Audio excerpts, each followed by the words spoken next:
Hello, everyone. Thank you for being here with us today. Can you guys hear me okay? I have my mic turned all the way up. Let me know if I need to turn it down. Yes, I can hear you.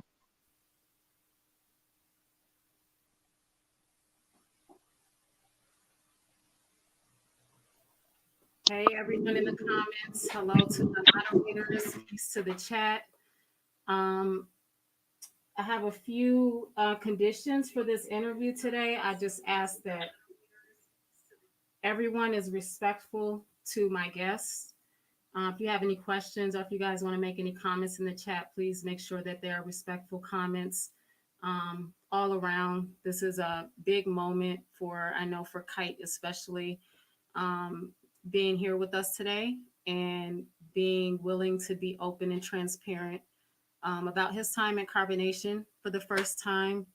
I'm really glad to have him and Elinahi here with us today and just be able to shed some light on what's going on with them, what's going on over there, and we're going to get started, family.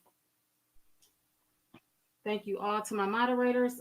Please feel free to time out and or block anyone who was being disrespectful in the chat. It won't be tolerated today.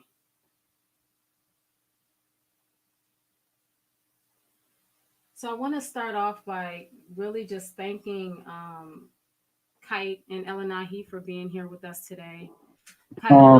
Your voice is choppy right now to us. I don't know. It's probably our connection. Um, I don't know if that's for everybody or. Can you hear me okay, you guys, Kite? I can hear you now. It's Okay. way, but it was like super choppy. Okay. Just let me know. Just let me know if it gets bad for you at any Okay. point. Okay. Good. So, Kite, we're just getting started. I just wanted to start off by thanking you and Elinahi for being here with us today. I know it's taking you a lot of courage to do this, and I do want to say that I, for one, am very happy to have you here. I'm hoping that you are really down to speak your truth unapologetically today and just, answer the questions. If there's anything you don't feel comfortable with answering, you don't have to answer it, but I'm hoping that you will feel comfortable answering some tough questions, especially that people really have been wanting to know. You have the inside scoop, and you have had the courage to, leave this last time. And we just really want to pick your brain and find out what's been going down. Um, so I know you both have a beautiful daughter together. And Elinahi, I know that you had a home birth from the videos and the pictures that we saw posted on your Instagram. And within those photos and those videos, I was very moved, I will say. I know you just, the pictures alone showed a lot of strength, perseverance, and so much power within those pictures. And I know that you did all this without Kite being there. How was that for you, both emotionally and physically? How were you able to handle? Well, so kind of gave me my strength that I feel like I needed. I feel like I couldn't really be, too like down or too because I had literally had to be strong for her because how I didn't want to put her under no stress. I didn't want her to be, feeling me because she's a Pisces, so she's gonna feel me like extra, like everything I'm feeling or thinking, she's gonna feel that. So I just had to, just be strong about it. And emotionally, yeah, it was like, well, I had my tribe here to help me, support me emotionally and physically during the labor. So I appreciate them for that. Shout out to Light Crown Melanin. That's my tribe or whatever. And yeah, Okay, most definitely. They were definitely there for you. Um, Kai, I'm gonna kind of I'm gonna kind of alternate between asking you guys questions, and then I have Talk TV here as well. It's been documenting carbonation, and she will jump in and ask a question if she feel free to jump in and ask a question. Have a real talk. Yeah. Um, So, guys, just in the chat, Kaja, thanks for being here. And I know you supported Elinahi during, and you've been supporting them both. So, thank you as well for being here. You guys did an amazing job for the birth of her child, um, especially I know leading up to as well. So, amazing support and family there. Definitely didn't go unnoticed. So, quite my first question for you is before we really get into things, I want to know because Eligio, and I'm gonna call him Eligio, and you guys know I'm talking about Nature Boy when I say Eligio. I might switch off between Nature Boy, but All right, that's fine. recently he said that you guys were all actors. So I want to know from you, have you ever been employed by Nature Boy Eligio as an actor, or Mhm. is he dead ass serious about all of the manipulating mind control stuff that he's been doing and saying over the years? Wow, I'm glad that you that's the first question you asked because the way that I feel right now is like I'm not doing this like out of for my life to be looked at as entertainment. And I think I want a lot of the people, the public, to really understand that these are our lives that's being affected, not just for show or entertainment. And I really had to accept the fact that I needed psychological healing, um, and accept the fact that I was with a person that was extremely narcissistic. And um, to answer your question straightforward, no, it's not an act. This is something that is very serious and it needs to get looked at as serious. It's not a game. I didn't come here to laugh. I didn't come here to say, you know, oh yeah, like, well, it just happened and this is my life. Like, nah, this is like, it really fucked me up, like mentally. And that's my answer. Is like, no, it's not an act. It's real life, um, perpetuating generational curses instead of healing them. Thank you for answering that question. Kite, I want to follow that up with another question for you. What is it that initially attracted you to? Can you? It kind of lagged out. I'm sorry, what did you say? Can you repeat that? I didn't hear you. Yeah. So I was saying, what initially attracted you to joining up with Boy and CarbonNation in the first place? So my journey with them and Nature Boy started in 2018, and I initially was at a very low um, point in my life. Well, I thought to be my lowest point in my life. Um, so I was actually still kind of back and forth in religions and really just trying to find like a higher purpose in my life. And I came across Nature Boy's video, and anybody would be like, "Damn, well, it's a black man. He in nature. He in another country. He's telling me to go to the jungles and experience nature." And you know, I instantly gravitated towards it because it was just different. And I'm young, and when you're young, you're open to new things, and so I was really excited because I actually thought that I found something that I could dedicate my life to, a cause. I really thought I was convinced that I was going to help be one of the leaders into healing, which I still think healing our people. I really thought that I was a part of a cause that was going to help our people, and that's what initially gravitated me towards going over there. Um, hello, Kite. How are you? I am also a channel holder. My name is Real Talk TV. Um, I'm so glad that you are here. Mhm. The comments are saying that it's difficult to hear the T when she's asking you the question. you able to mute when she's asking those questions? It's difficult to hear me. It's difficult to hear the T when she's asking Oh, questions. okay. Hold on. Yeah. She said she's asking a question. Can we mute it? Oh, okay, okay. I get what you're saying. Okay. Thank you. Thanks for answering that, Kite. I appreciate that. Um, to follow that up, Elinahi, I know that you have been very vocal about your thoughts about Nature Boy and his cult in the past. You've had conversations with him on live that everybody has been able to see. How you stand in the face of someone like that, and how you do not give him anything that he might be looking for in a young person, such as the validation, the attention, the reverence, the worship, none of that. And so, can you tell the audience just maybe one of the reasons why you never joined this cult? Because I know that, a young woman like yourself is the perfect victim for a cult leader and an individual like Nature Boy. Yes, so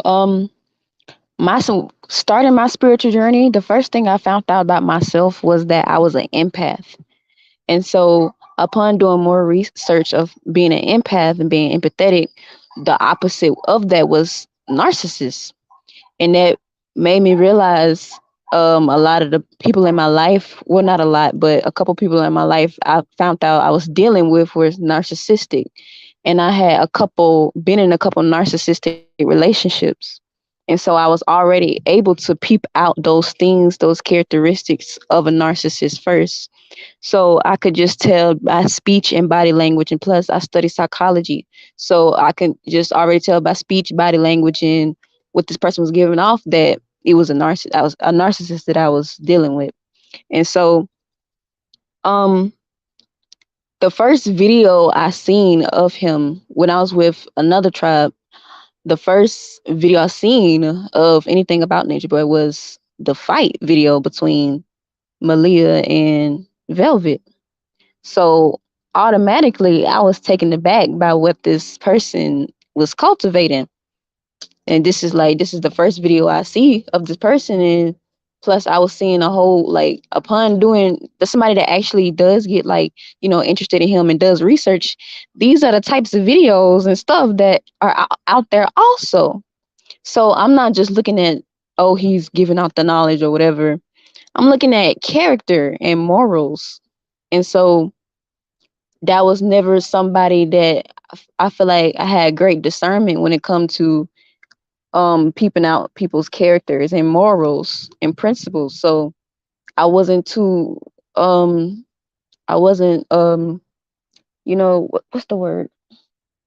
I wasn't too interested, or I wasn't, entertained. I wasn't, you know. So automatically I've been kind of iffy about this dude. So, and upon like experiencing him on and off for a year, because he would call my tribe all the time and tell us, um, that what you everybody knows that you're trying to copy us, and your tribe is not gonna make it. Everybody's gonna separate, and it's gonna fail unless you guys come to me.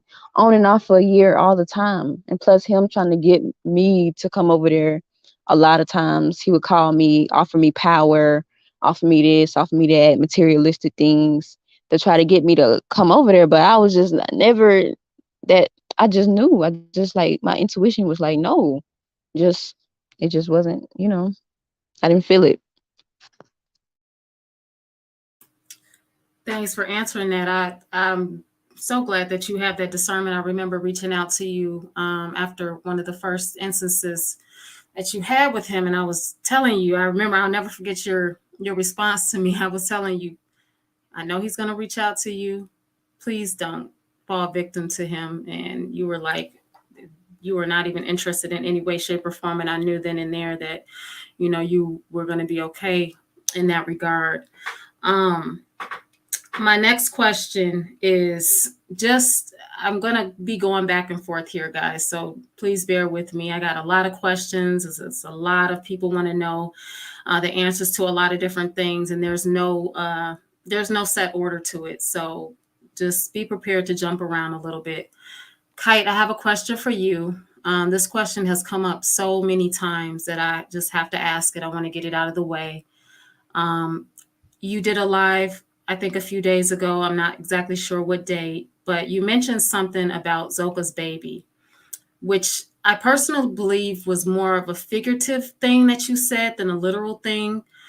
But you did say something along the lines of, Nature Boy basically killed the baby. And I think it was maybe you were speaking in a spiritual sense. Can you explain that in more detail? And can you also explain within that answer if you were there when the baby was born, or were you guys all back at the camp and it was just, Zoka, Solar? Did they actually go to the hospital?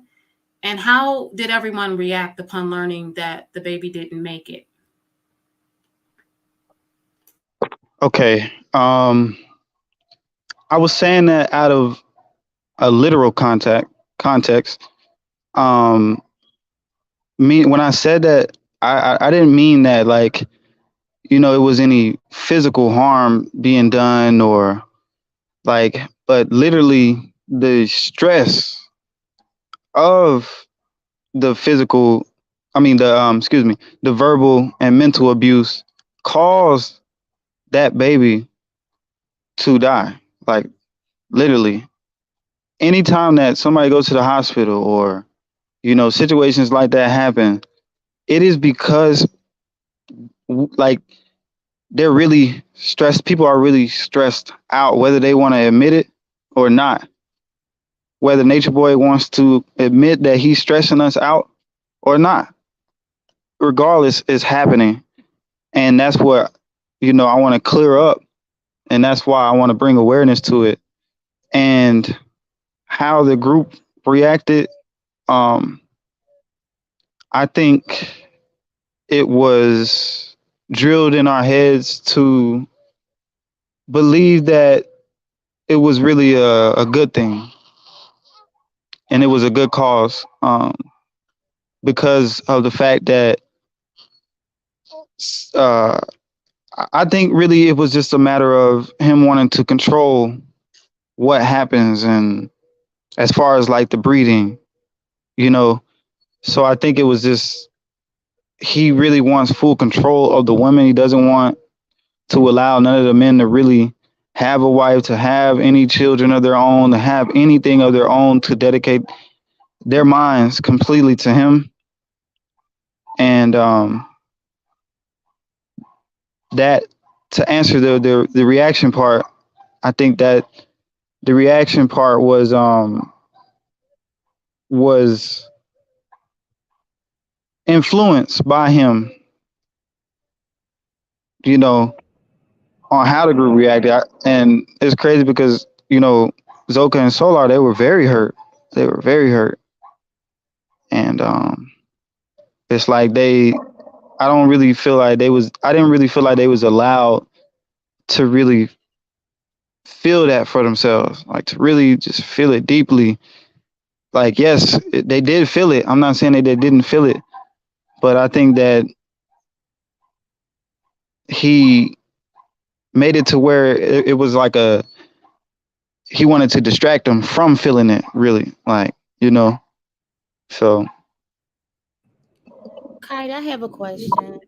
Uh-huh. Um, you said that it was literal in a sense that he created a stressful environment. Right. Was there anything specific that he did? For instance, Well, um, I mean, you have a person that is calling your baby a demon. You got a person that's saying that, y'all are in y'all demons, and, Solar, I told you not to get with Zoka.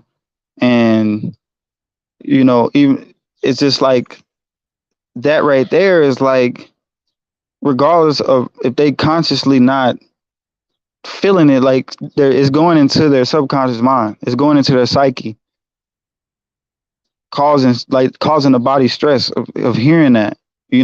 constantly hearing that. Right. And what about the hospital? Was she ever treated during pregnancy? Did she go to the hospital when she had the child? Do you know anything about that? You did uh, she did go to the hospital. What happened was the baby's umbilical cord was wrapped around the baby's neck, and that's how the baby passed away. I was there when I actually was there. Every time I've been there in some critical moments. Like, you know what I mean? Like, every time I've been there, I've always been there in the biggest moments. So I was there when that happened. I was there when they went to the hospital. They were in the hospital for a long time. Like, so, but that is actually what happened. The baby's umbilical cord was wrapped around the neck when the baby came out. Okay. Hmm. You said you were there in critical moments. What were some of the other critical moments that you were there? Um, whew, man, it's a lot. Um, I think like for everything, like what I mean by critical is like I really feel like I'm one of the first guys to really speak up like about everything, like how I feel about it, like, and it's like we're the men there are taught that abuse of women is okay. You feel me? So anytime that something is happening with the women, there's no real person to really speak up on it because we've made it up in our minds that this is our God, and that you know he's perfect, and what he does and what he says, and just like try to justify it. um like it doesn't matter, like when you give your mind completely to him, anything is like you'll allow anything to happen like to you.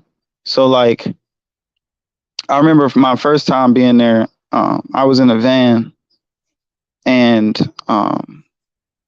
man, it was I didn't know what was going on because I'm not all like the guys are not always around him and the woman all the time, But when he was with Velvet, they was in the car. I remember he hit her so bad, bruh, that she was bleeding. Like her nose was bleeding.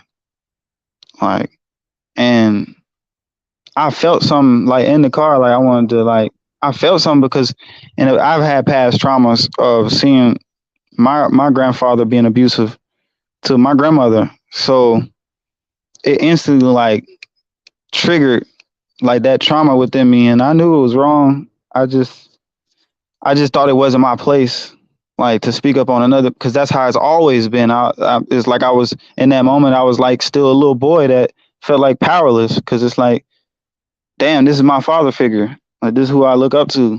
Like I can't. He doing what?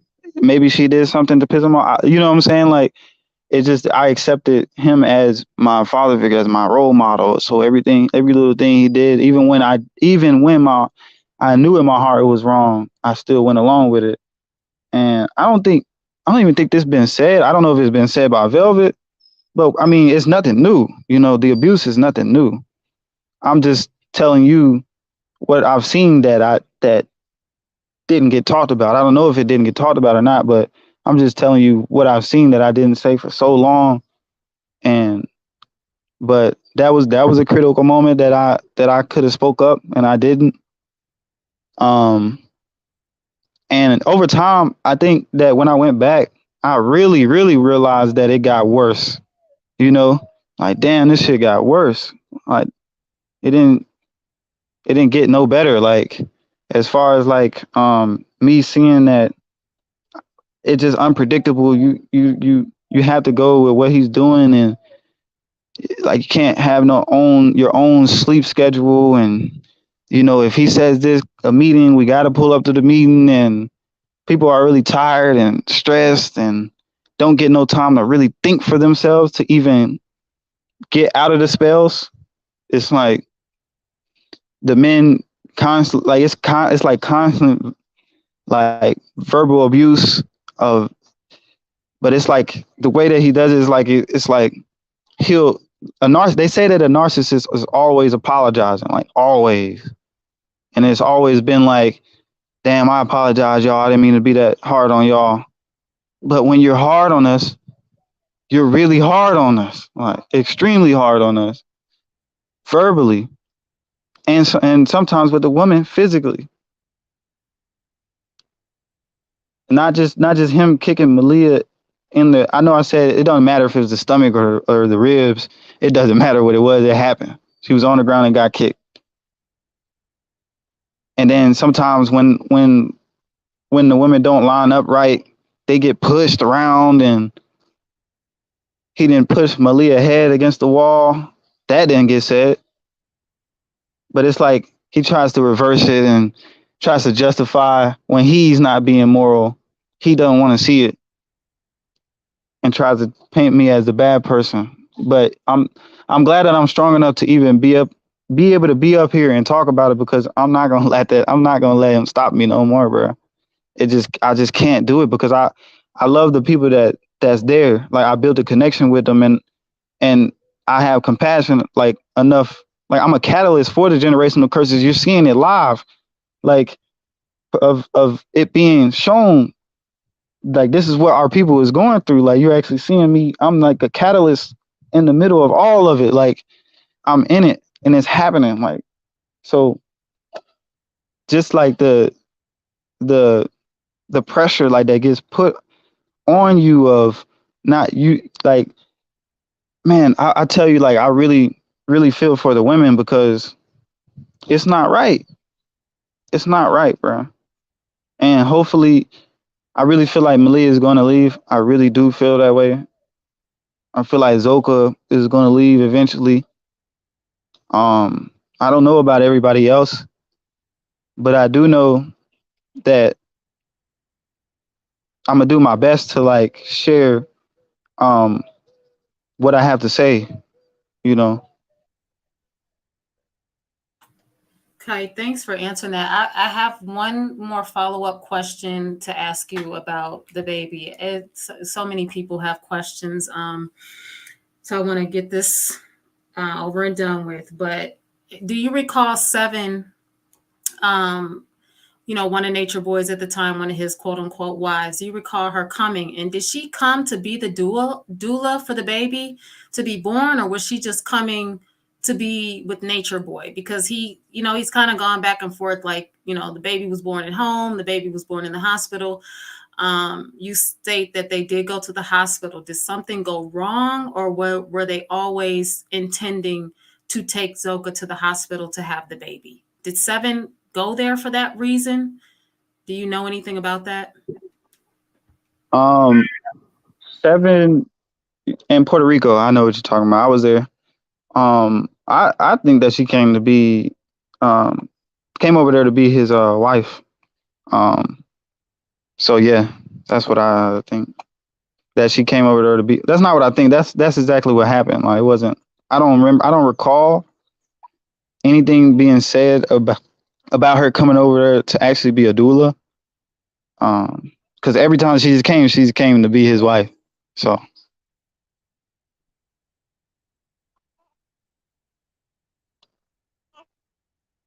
Okay, and you did mention something I had a question about earlier, but Kite, do you feel in the back of your mind, because even for yourself, you were never really able to, have a woman come over there to be with you? I know you tried at one point and that really went south. But can the men realistically have a woman of their own there, especially with the way that he is now? He's really more so out of control than we've ever seen him. It seems like if a woman doesn't want Nature Boy, she's going to be an outcast. She's going to be ostracized. She's going to be verbally abused by him. So, how do the men cope with the fact that they will probably never have a woman of their own while they're in that camp? And how did you deal with it? Um, so the first experience I actually had with that was with Sky. Um, Now, even though Sky is not, we're not two different people, Um, it still happened like that. Regardless if me and Scott not together, I did experience actually having somebody to come over there and I like not be allowed necessarily to be with me. But the thing is, as a man that's there, you should already know that you ain't gonna be able to have no woman over there that she not really gonna respect you anyway. If I was a woman, I would think the same way. Like, you know, it's like eventually it's like, well, this is the alpha male and he's the one that's taking care of you. So it's like, why would I be with you when I can just be with him? And then it's like, this is natural biology, it's something that's body language speaks for itself is what I'm saying.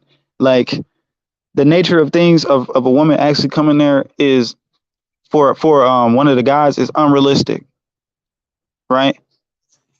And I think that's up to the guys to really understand that, like, yo, damn, well, if I'm dedicating my whole life to this, then I'm dedicating myself to not really having a set family, like creating a family or having a woman over there. Because when I was recently over there, he literally told us that, man, I'm sorry, y'all, but any woman that come here, man, I gotta be with all women, all women. That right there is like, now that I'm looking at it, bro, that's like a wounded feminine energy. It's like that you want all the women like to yourself. And I just think that it's not right, bro. That's a whole unhealthy characteristic for your ego. Like it's not good. Um and when I sat there and really thought about it, like, damn, so I'm really not gonna be able to have really have no woman over here. But the guys accept it because they feel like, you know, they're on that spirit, they're on their journey, and that's a distraction for them. And I can get that. And even when you're not in carbonation, like of course a woman can become a distraction for you if you focus. But I just think thinking about the long run of it, or thinking about the reality of the situation, or the fact that, your life is being controlled by this person, and he's going to allow you to do this. He's going to allow you to, it's not like you know, you can just do whatever you feel. It's just like he's regulating what you feel. Kite, you said that when you're there, everybody knows that the women are supposed to be for Eligio, right? What happened to the teachings that you all were supposed to have your own families and raise and procreate and create these different tribes? Do any of the members question or try to figure out, well, why are things changing? Why can we no longer have wives when he told us that we could be the chiefs of our own um our own tribes? Um, I think that is because they can't even get to a point of, like I said, it keeps them so busy that you don't have time to think. You feel me? Like I think that's where it comes from, and also it's like you won't be able to even open up your mind and really think about it um until you're able to have some time to really, it's not even about having time to do it, because even if you alone there, it's like you could still, he got your mind because of he's drilled he's drilled his ways into your subconscious. So it doesn't matter if you go off alone, or he's constantly always saying, like, when you leave here, my voice is going to be in your head, and stuff like that. So I really think it's just a matter of the individual, like the individual there, like, because I don't know what they're thinking, really. I don't know what Solar is thinking and True is thinking. Well, I do, and that's why I was over there. I do, because they they've established in their minds that they're going to dedicate their lives to him, and even in his faults, they're gonna follow him, and that's just is what it is because they want they in their minds that's what they establish. You know. Okay, and with that said, is nature does he act the same way off camera as he does on camera, or is it worse off camera, the way that he treats everyone, men and women? It's both. Like you see, the things that you see on camera is just um, some of the things that happens off camera. Is both. He doesn't. He's what he did was see how far he could reach, the limit that he could go. Um, and that's where you see like it's being broadcasted online. Like, oh, so I can do this, like online. Oh, bet you know. So I think that's where that comes from. Like to answer your question about like, does the things that online happen offline and offline does it happen? Yeah, both. It's both. Now it's both. But I think a lot of the things that happen off camera, like nobody knew about the Malia situation that I spoke about. Nobody knew that. A lot of a lot of things that happen off camera. Basically, I'm confirming to you to the public that what's already been said is happening, and I want to bring the awareness to it because it's not. We need to really help do as much as possible to help. Um, for him, whether I don't know what that looks like as far as like helping Nature Boy because, like I said at one point, I really looked up to this man. I don't. I'm a black man. I don't want to see another black man in jail. But at the same time, if that's what happens, I can't stop that. That's universal law. You know. So yeah. Elena, oh, I'm sorry. Wanted to No, no, you go ahead. Go ahead. Elinahi, I hear the beautiful baby in the background. I'm so happy that you had the baby. Um, while I remember when you guys were in Puerto Rico and Eligio came with the intent to, I guess, get Velvet or um, I don't know, punish her for taking his child from him. Firstly, were you pregnant then, or and can you explain what that experience was like?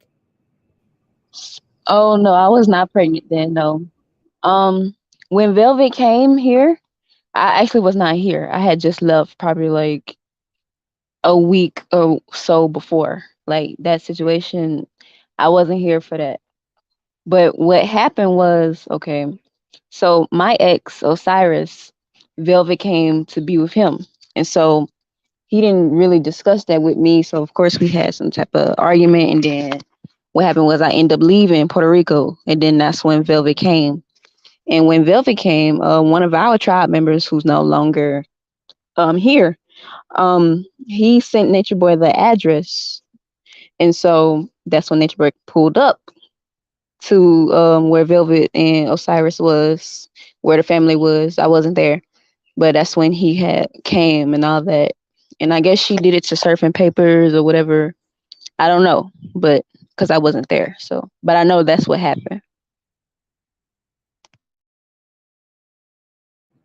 Okay, and so you weren't in the tribe when you met Kite. Um, you know what? T has the question for that. I'm sorry. I'm going ahead of myself.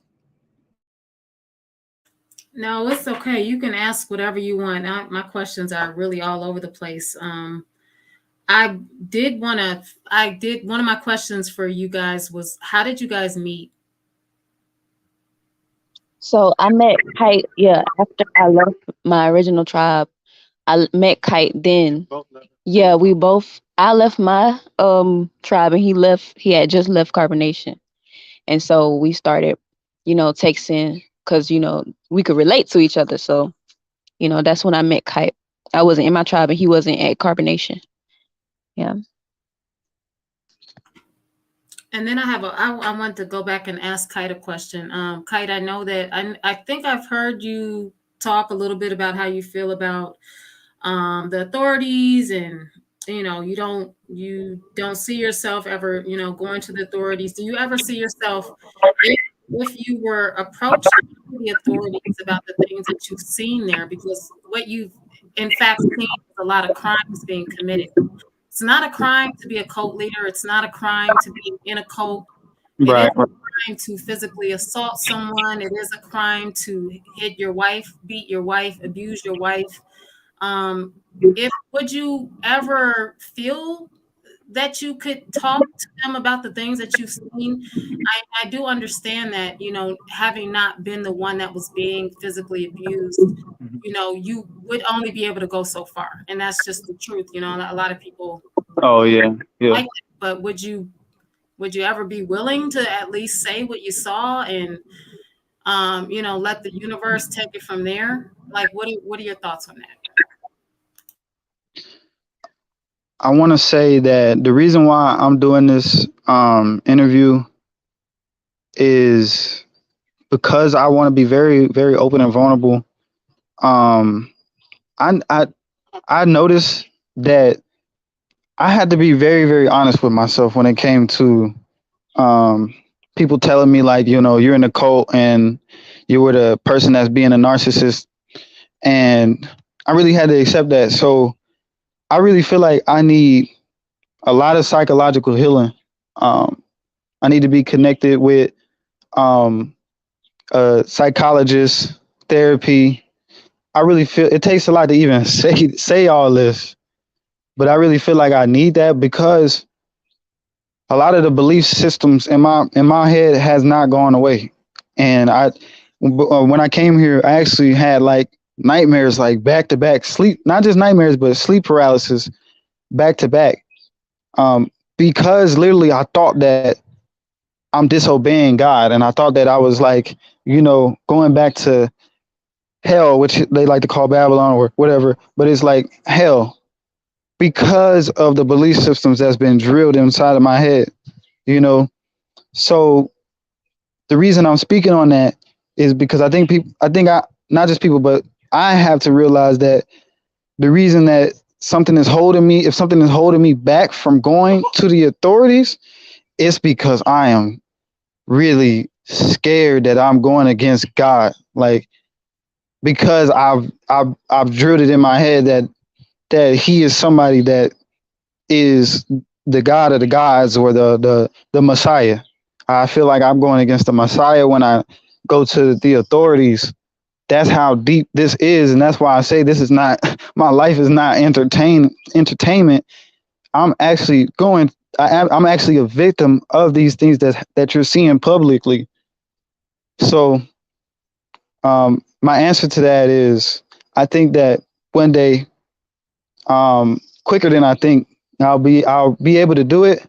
But I think I would need to really get the psychological work done to rewire my brain back to normal, because it's I'm not at a certain level of sanity within myself because of the pressure that I put myself through. As far as like, I know that the world is watching. I know that he's watching. I know that I know that the tribe is watching. I also have to take care of my family. Like, we got things going on that I don't have no money, because I've gave my energy back and forth. I've dedicated my life to CarbonNation. So I never really got a chance as a man to even. I was young when I left. 22 2018. I was 22. I was still learning, and so I didn't really get to build anything as a man, because I dedicated my energy. I gave my energy to it. So it's like I'm dealing with so much, bro. I'm dealing with so much, trying to figure it all out, like, you know, and like, not just for me. It ain't even about me. It's about my children. I have two daughters. I have my daughter that just was born, and I have Raina, my first daughter. She's about to be 5, and I haven't been taking care of her financially, and that feels wrong. I've been feeling that for a minute. I've been feeling wrong about that, and for a minute. But I will say that I'm not. I didn't. I didn't like Nature Boy is not the cause of the traumas that you're seeing. He's just perpetuating them because the trauma's already been there. We all know this. We went through as our people. So it's already been there. But the difference is what stands out or is clear to the public and clear to me is that me going through all these things, it's because I looked up to this person because he said it was okay. Because he said it was okay for it to happen, because like imagine like, with Elinahi, which I want to publicly apologize to her. I treated Elinahi so wrong because of my belief system and because if you taught to hit a woman, like, if she steps out of line, hit her. You feel me? Like, and I've hit her. I've had situations where I've hit her twice. So that brings me to the point of saying, like, I'm not saying that he caused me to necessarily, he caused the trauma that was, he just perpetuated it and made it because I looked up to him. Oh yeah, it's okay, man. You supposed to hit that bitch. Don't feel bad for that shit. You supposed to do that. That's not healing generational curses. It's like, so I'm sorry I'm going on like, but yeah. No, I appreciate you saying all that because one of my questions for you was basically is are you at some point going to, I was going to actually ask Elinahi as well, if you guys were going to try to seek some type of professional counseling or therapy at some point, because you absolutely need it. Because one of the things that I think cult members don't realize is that cult leaders need you and your energy more than you can ever need them. And I think that, a lot of people say that, these guys aren't working and these guys are just, being lazy. I think it's a very stressful lifestyle to be a cult member and to be constantly on call and to be constantly stressing and to constantly, at the beck and call of a narcissist to Nature Boy's degree. You can never really relax. I mean, what did you guys do were you guys ever able to de-stress over there? Or was it a constant, going until it was time for him to go to bed or time for him to, mess around with one of the females? Or like, what was life like during every day for you guys? Sure. In order to manipulate a group of people, in order to really get them to all worship you, you have to have some sense of letting them have fun or have fun with them or make it seem like, it's really like you get what I'm saying? Like you had to kind of give it like a little space and then throw things in there. You can't just do it all the way. So you got to make it seem like, yeah, we're a family. And, what I'm saying to you is I've actually, when I'm over there, I've had good times, but I know that them good times are the intentions of what's going on in totality is wicked. Right. Kite, are you referring to like the love bombing stage where he creates these moments for you to miss? You said love bonding. Love bombing. It's like a tactic. Oh yeah. Like yeah. Let's watch a movie together, y'all. Let's do this together, y'all. Like let's have like all that stuff is good in a sense of like that's how we're looking at it, but you give them the intention behind the totality of what's going on is not being looked at in the member's perspective. In the member's perspective, it's like, oh damn, like when he loves hard. Like when he actually loves, he loves hard. And you get what I'm saying? I think I wanted to say this about him is that in Costa Rica, I really feel like he really had pure intentions. A lot of people think that he just spent the $300,000 on himself, but that's not the case. You actually got to realistically think about if you had $300,000 and people are coming to you, you're taking care of them. These members that in the beginning in Costa Rica actually had a good time and actually got to get splurged with money, and he was actually giving it away, and they're doing a whole bunch of activities. And what happened was, it was so, people take advantage of that, of you having that much money. And so what happens is, he started to peep that he needed to be more structured and ordered, which is totally fine. The Nation of Islam is ordered and structured. Our government is ordered and structured. We have things that are ordered and structured. That's totally fine. I think that it became unhealthy when the need for control became abuse. And I think he abused his power in trying to organize his life with the people that was coming in his life.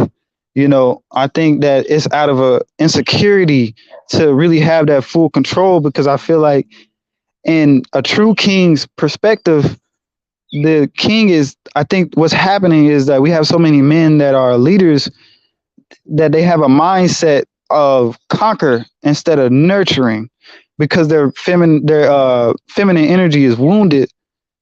So they want to conquer in order to control, so they won't they feel like, and normally it's people that like him that have abandonment issues.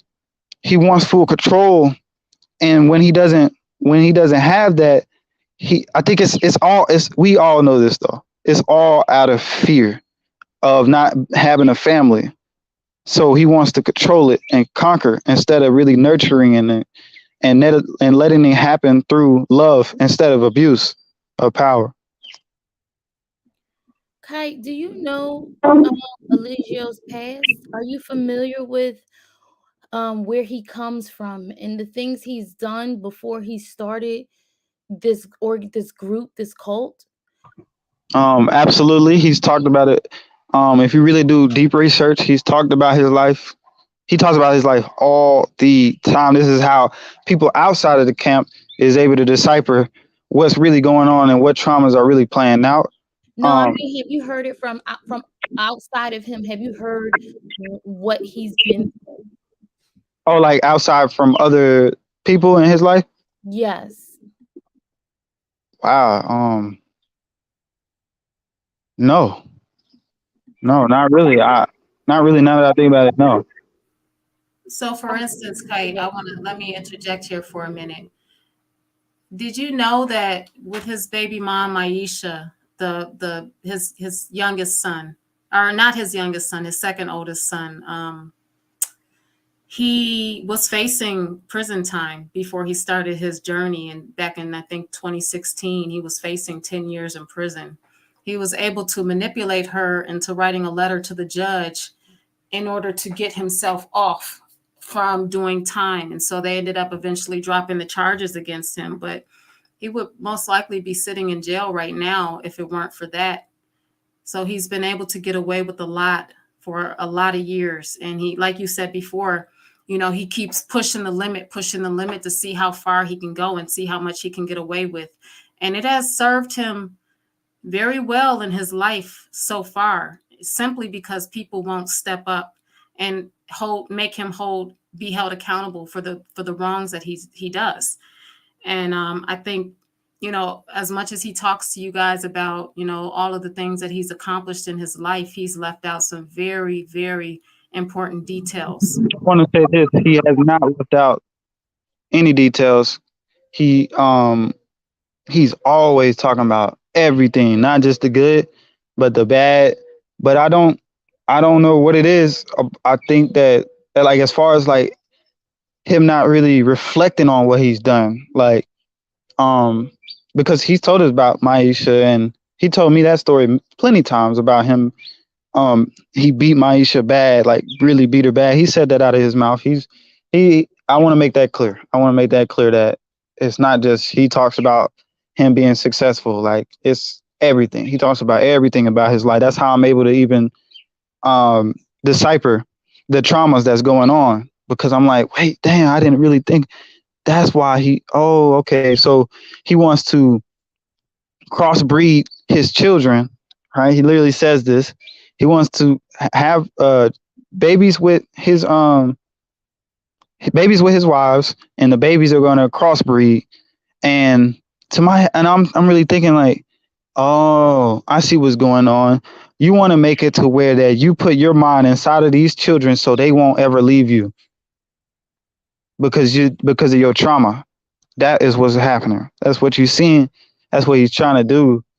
He's trying to put his mind in others and other people and children in order for him not to feel that space he's felt when he was in his childhood. It's You're seeing a hurt boy is what you're seeing.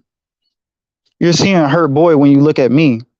I'm not exempt from my own traumas. Kite, I think your spirit is so pure. I really do. I think that you have come so far from where you were when you first introduced yourself to us as a member of CarbonNation. Um, but I just want you to know, Kite, you are nothing like Eligio. You are nothing like him. There's something inside of you that made you go back to your children to heal, like you said, generational curses or wounds. You went back, and regardless of how many times it took you, you are there now. You're nothing like him. This man is a I'm not a therapist or anything, but more than likely he's a sociopath, and he uses the traumas in his past to manipulate people like you who have really pure spirits. I want you to understand that. Um, just know that no matter what, what you are feeling, what you're going through when you can't sleep, when you're having nightmares, you are nothing like him. And he will never be as pure, as close to true healing as you have become.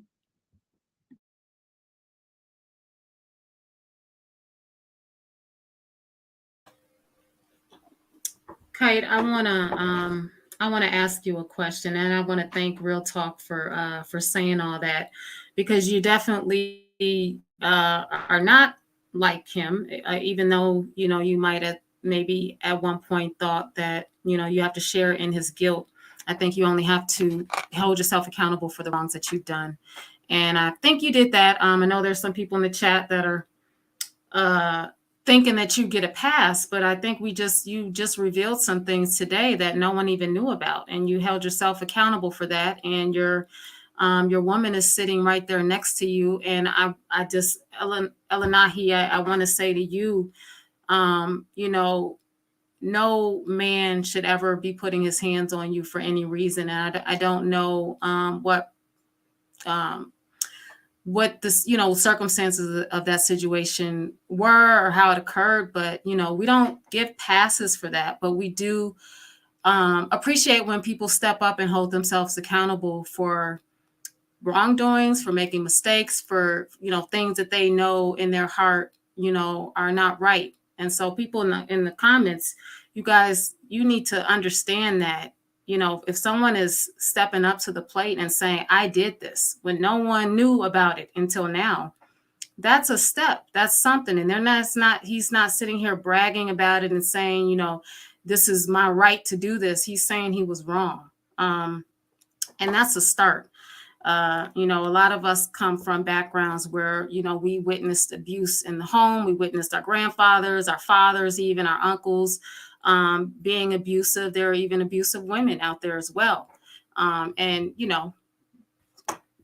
as long as you're holding yourself accountable for what you're doing and never doing it again, I think that's the most important part. And Kite, do you understand that, that's something that should never happen in your relationship again, and that's not something that you would want for your daughters either? Yeah, what I understand is that obviously there's a divine reason why I'm having daughters, and I know that reason. I know why I'm having daughters because it's literally a sign.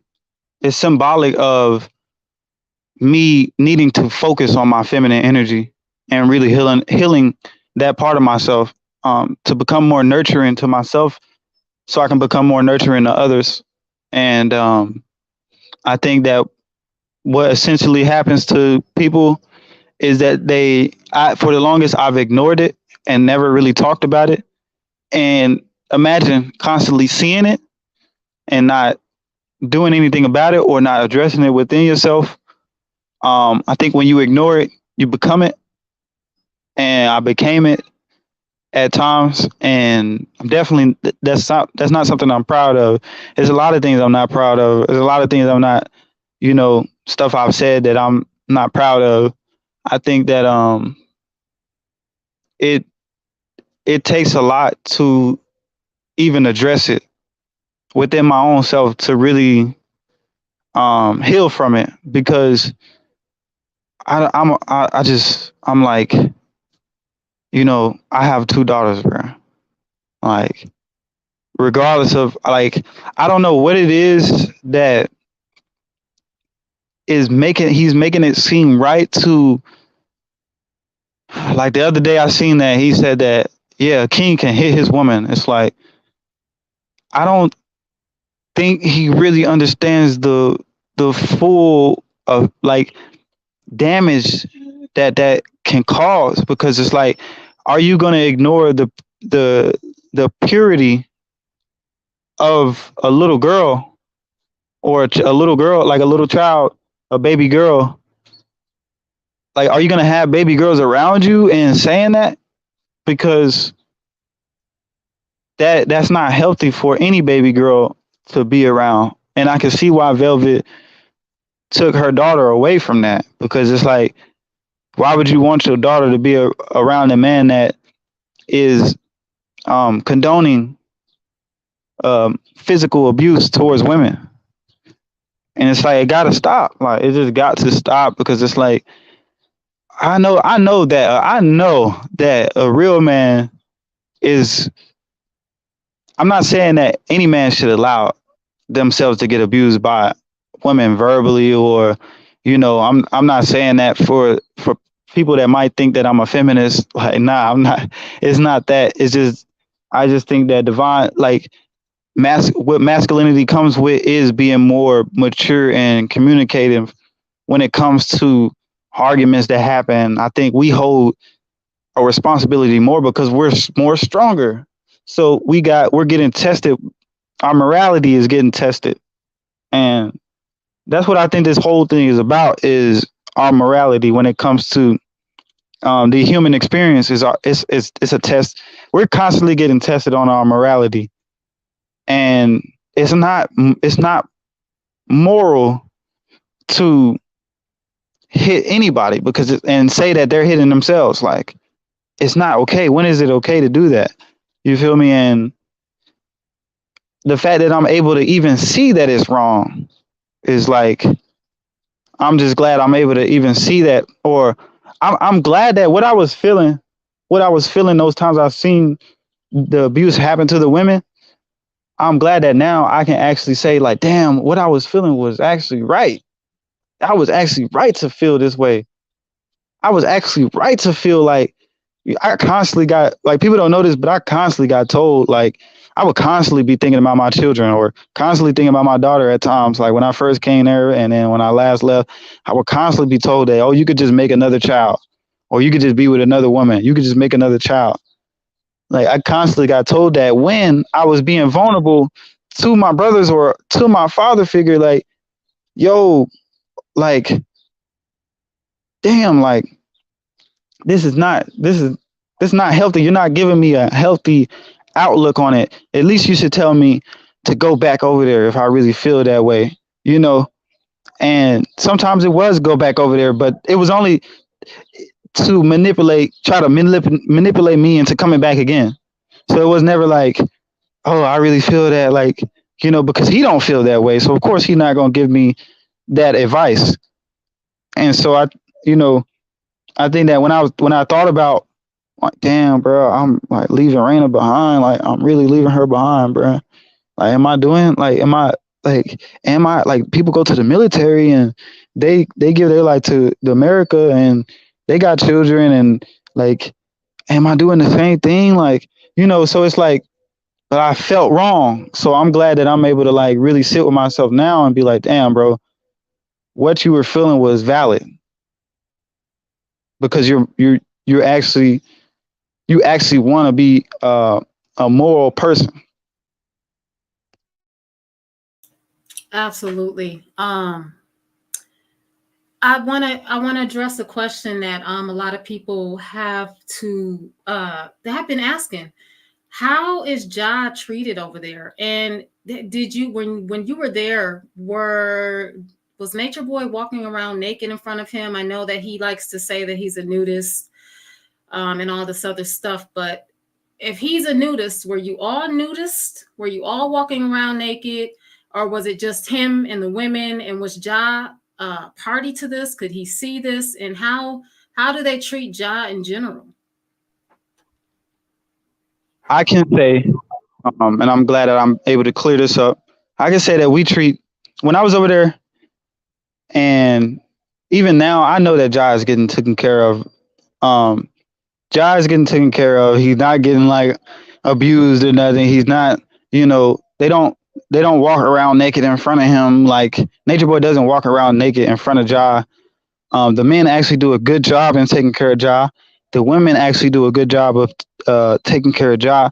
But the issue is the fact that it is going into this boy's subconscious. All of this is going into his psyche. So that's the part that's like, damn, like like this ain't right when it comes to a child actually learning and being up under, you know, that situation. And it's also been times where it's said through Nature Boy that Ja might end up leaving when he get older, or that y'all didn't really y'all created Ja out of y'all was in y'all demons when y'all created Ja. So it's been said to him, I mean to True and Sheba that you know that Ja might leave or he's Babylon or it's like that. I think that right there is like a lot of people don't know that's being drilled in to the parents' head that what they did or what they created was something that is not that is a possibility of not being conducive for his purpose and his mission. So I wanted to clear that up. That as far as like the men taking care and the women taking care of Ja, he's fed. And, I actually I've taken care of him before. Like all the guys take care of him. We're all like a father to him, and he has a whole bunch of mothers and fathers. It's like a village where it's like make sure his teeth is brushed, all that like just make sure he's taken care of. So in that regard. Do you feel that that True and Sheba, their roles are somewhat diminished by Ja seeing them have to answer to Nature Boy and kneel to him and bow to him and do everything that he asks? Like, what did you what are your thoughts on that? Oh, that's a good question. Wow. Oh, wow. I just thought about this. That I think when you're over there and you have children, that's not your child no more. It becomes Nature Boy's child because everything is getting regulated, and the belief systems are getting regulated through him. So it's like it's kind of get the sense of the parenthood from True and Sheba kind of get diminished, and they have to let go of their minds to be submissive to Nature Boy. And if their minds is submissive to Nature Boy, that means that he has Ja as well. Does he tell them how to parent Ja? Yeah, he gives a lot of parenting advice, like when it comes to Ja. But I mean, at the end of the day, I think that at any moment he'll let them go. Like, at any moment he'll let them go.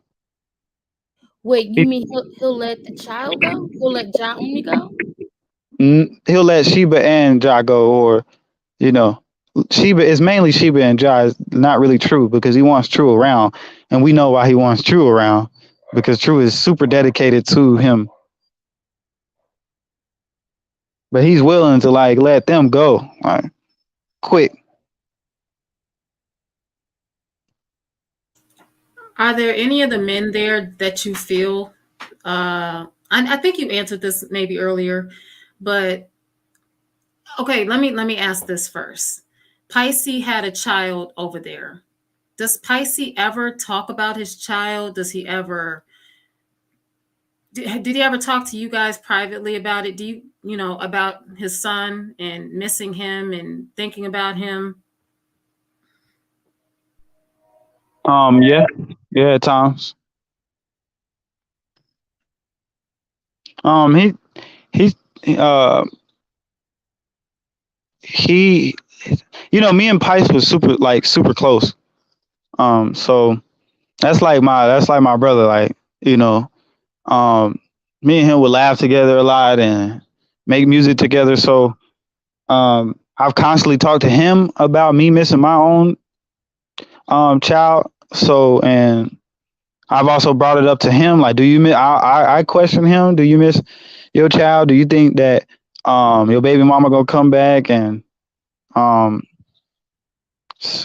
but it's not. I think that you know he's been there so long that I don't I don't know what he's thinking as far as like if he really wants to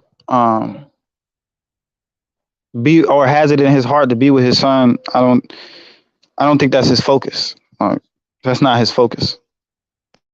I have to agree with that, and I want to backpack on that comment and ask you: the men do the men get enough nutrition there? I mean, I know True, he looks like he's just losing weight constantly. It could be the beard that he cut off, and I think the beard kind of Yeah. makes him bigger.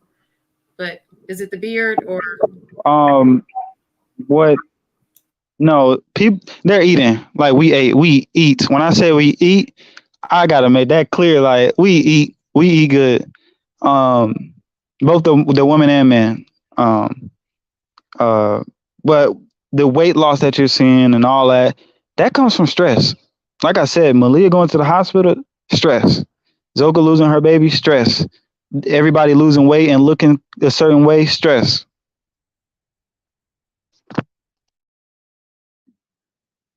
You said, Kite, you said it was stress, but you also talked about Malia being physically assaulted and abused, not only by Nature Boy, but the other members. Are the males also being abused, and could this also be contributing to health issues? Well, I mean, what I mean by stress is like when you physically getting abused, your body, but you become in a state of stress. Like, and as far as the men goes, there's never been a point where it's like, he's beat a man so badly. Like, um, but I think like what you're seeing right now, as far as like, making Loyal get on his knees and saying like, yes, my king, yes, my take that bass out of your like he's emasculating them through verbal abuse. So the men get a lot of verbal abuse. Um, so yeah, Did Pike get Pisces? Did he get his nose broken? his nose broken. No, not that I can recall. No, or I probably wasn't there at the time. Nah, I don't know. I don't know. I wasn't there. All If, right. maybe at that time I wasn't there. They said he was in a physical altercation. He either got jumped or he was fighting someone and his nose ended up getting broken. Oh no, that was I think they talking about True. That was True that got his we had Loyal and him had fought. Maybe they talking about that. I don't know. I don't know. Kite? I want to take it back a little bit. I want to ask you, before the birth of your child and that whole live you did with Nature Boy, what did he say to you that convinced you to come back? What did that conversation sound like? It really wasn't a lot of convincing. because of the years that I had already like been back and forth over there. So it didn't take a lot of convincing. I think that I was already thinking about it before then. Like I had constantly been thinking about it when I left. The difference that you see now is that I'm actually accepting the fact that I've been psychologically abused. You feel me? Like, so it's different now. Like, but back when that was happening, it's like, damn, like maybe I'm I need to go back over there, and I know I'm doing something. Made me feel like I'm doing something wrong, and so I had already been thinking about it. So I was already willing to go back over there. Like I was convinced, like, damn, I need to go back over there, bro. Like, you know, so it really didn't take much. Like, and me, I was in Philadelphia at the time with me and Elinahi, um, and we had a video call with him because I wanted to go back over there, and I had told him I wanted to go back over there, and he had asked Elinahi if she was willing to worship him, but she wasn't having that, and she was saying I worship myself. She seen through the bullshit, and yeah, but I was really convinced that already to begin with because of the I had already been thinking about it prior to it happening. Kite, you talked about I know I watched the video where you apologize for some of your actions and for some of the thoughts that you had. One of the thoughts in particular was you fantasizing about harming someone's child.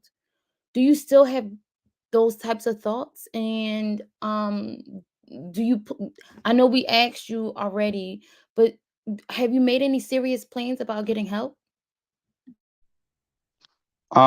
That's why I'm doing all these interviews to open up about that because that's like essentially I know that for me this is not about money. This is not to use Nature Boy or CarbonNation to receive money. I truly am doing this out of wanting to heal myself and my psyche. As far as the baby thing goes, um, I take full accountability for that. About me having the illusions of doing that. I will say that I was on a substance. I was on shrooms, and I was at a very low point in my life, and I didn't know what that was. I didn't know how to deal with it, so I didn't speak about it. So when I went online, look, I want to say this to the public that I truly just when I spoke about it online, I should have went to a therapist first, but I didn't. I mean, not a I should have went to a psychologist first, and but I didn't. I just thought like, oh well, you know, Nature Boy talks about his stuff online. Let me just talk about my what I'm going through online, or maybe some of the thoughts, wicked thoughts that I've had before, and I just wanted to kind of like do the real work and say it online about that happening. That did happen. I actually spoke with my friend, and me and him talked about it. I actually was very honest with my friend that that had happened to. A lot of people thought that it was baby Eliana that was being said to, but it actually wasn't baby Eliana. It wasn't her daughter. That was actually I was actually over a friend's house, one of my best friends, and we were on shrooms together, and that's when the thought had came to kill his baby or whatever. And uh, I'm glad that you brought that up because um, at the end of the day, that's not going on away. That's not going away. That's on the internet. It's going to be on there, and I can understand why people would be hurt by seeing that. But just know that my intentions of me talking about it wasn't to what do they like to say condone it, or yeah, like to glorify it or condone it. My intentions was it was like a cry for help of like, yo, I've had thoughts about this, and I need to share this and get this out because it's eating me alive, because I didn't know what to do with it. It's like I didn't know what to do with it. Um, and over time, uh, I actually came to the conclusion that the reason why I had that thought, because we know that these thoughts happen because of our psychology or because of our psyche. And I actually think that what happened was, since I was at a low point of my life, I think that that thought happened because my inner child had been wounded. So I wanted I think it's symbolic of me trying to destroy my inner child within my own self. So, but I'm glad that you said that. I'm very serious about getting psychological help. Kite, I want to ask you, besides marijuana, are they doing any other type of drugs over there?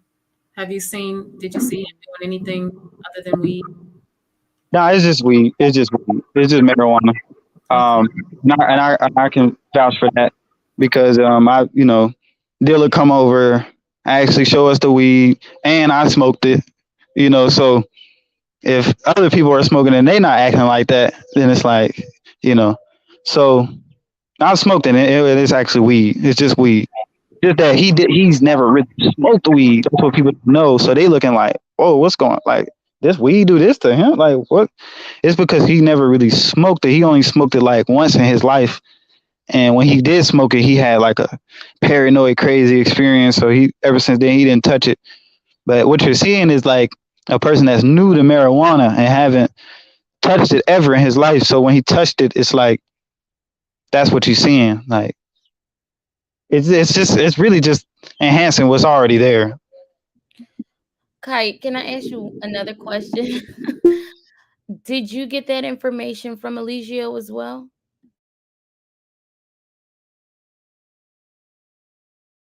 Oh, as far as the information, like what you mean? Of that being his first time taking a narcotic? Oh, you talking about the smoking part? Yeah, I got that information from him.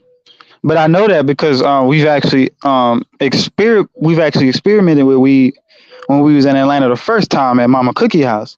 We actually took weed together, and he took a few hits, and he could not like at the time he could not handle it. So that like the data I've collected from that is like, okay, I can validate that you ain't smoked weed a lot because everybody else is like acting normal, like acting like we used to smoking weed, and but he was like he could not take it. He was losing his breath. He like when you first smoke, like it's a lot. Sometimes it's a lot for people. Like he What could if not. I told you that there are people who from his past that can verify that that was not his first time? Even if it's not his first time, like I said, I just go back to Mama Cookie House and see him from the data that I collected myself. It's like, oh well, he not really used to weed. Even like, especially like, is even if he has done it multiple times in his life, not doing it for so long, you know, is gonna cause it to be like a lot. So yeah.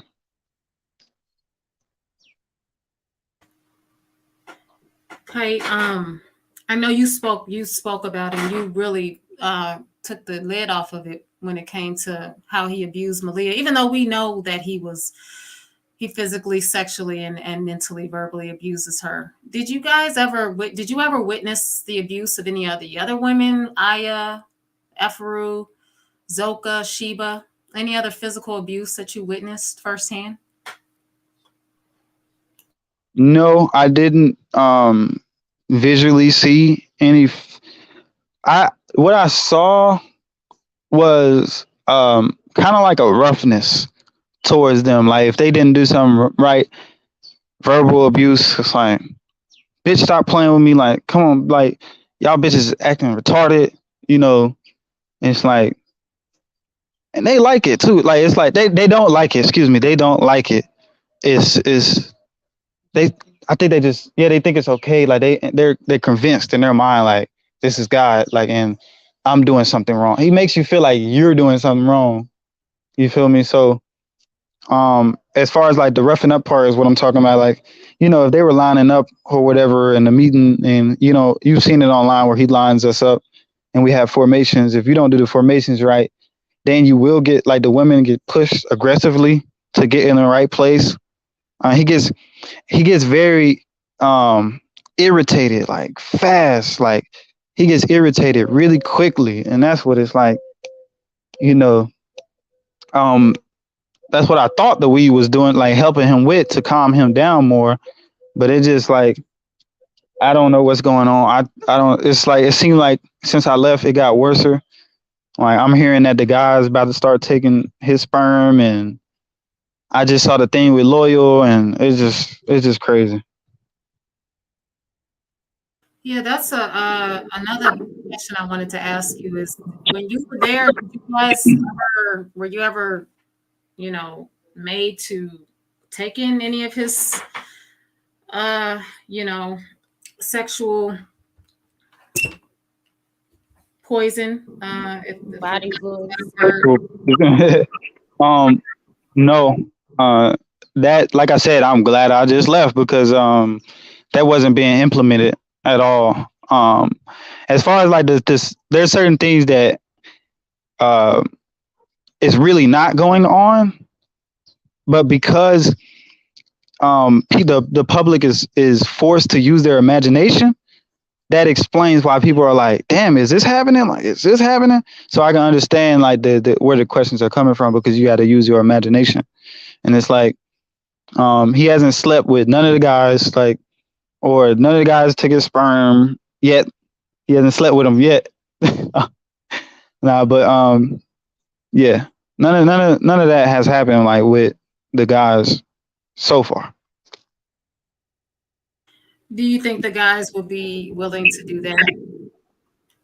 Drink his sperm, yes. Have sex with him, maybe, maybe, maybe. I don't like. I don't know how far they're willing to go. Like, but then again, I do know how far they're willing to go because I was a member and I was under the influence. So who knows? Did you ever um did the men seek comfort in each other?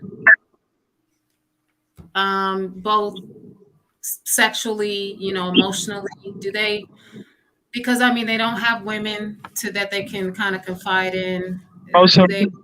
Emotionally, yeah, emotionally, definitely emotionally.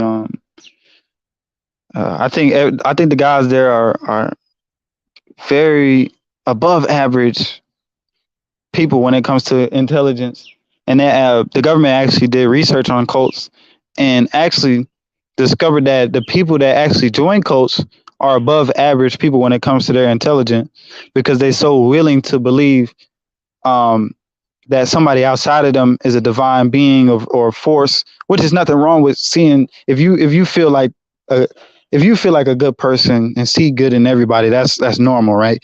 But like um it's like oh yeah, the research, yeah, so they actually proven that they're intelligent, above average people.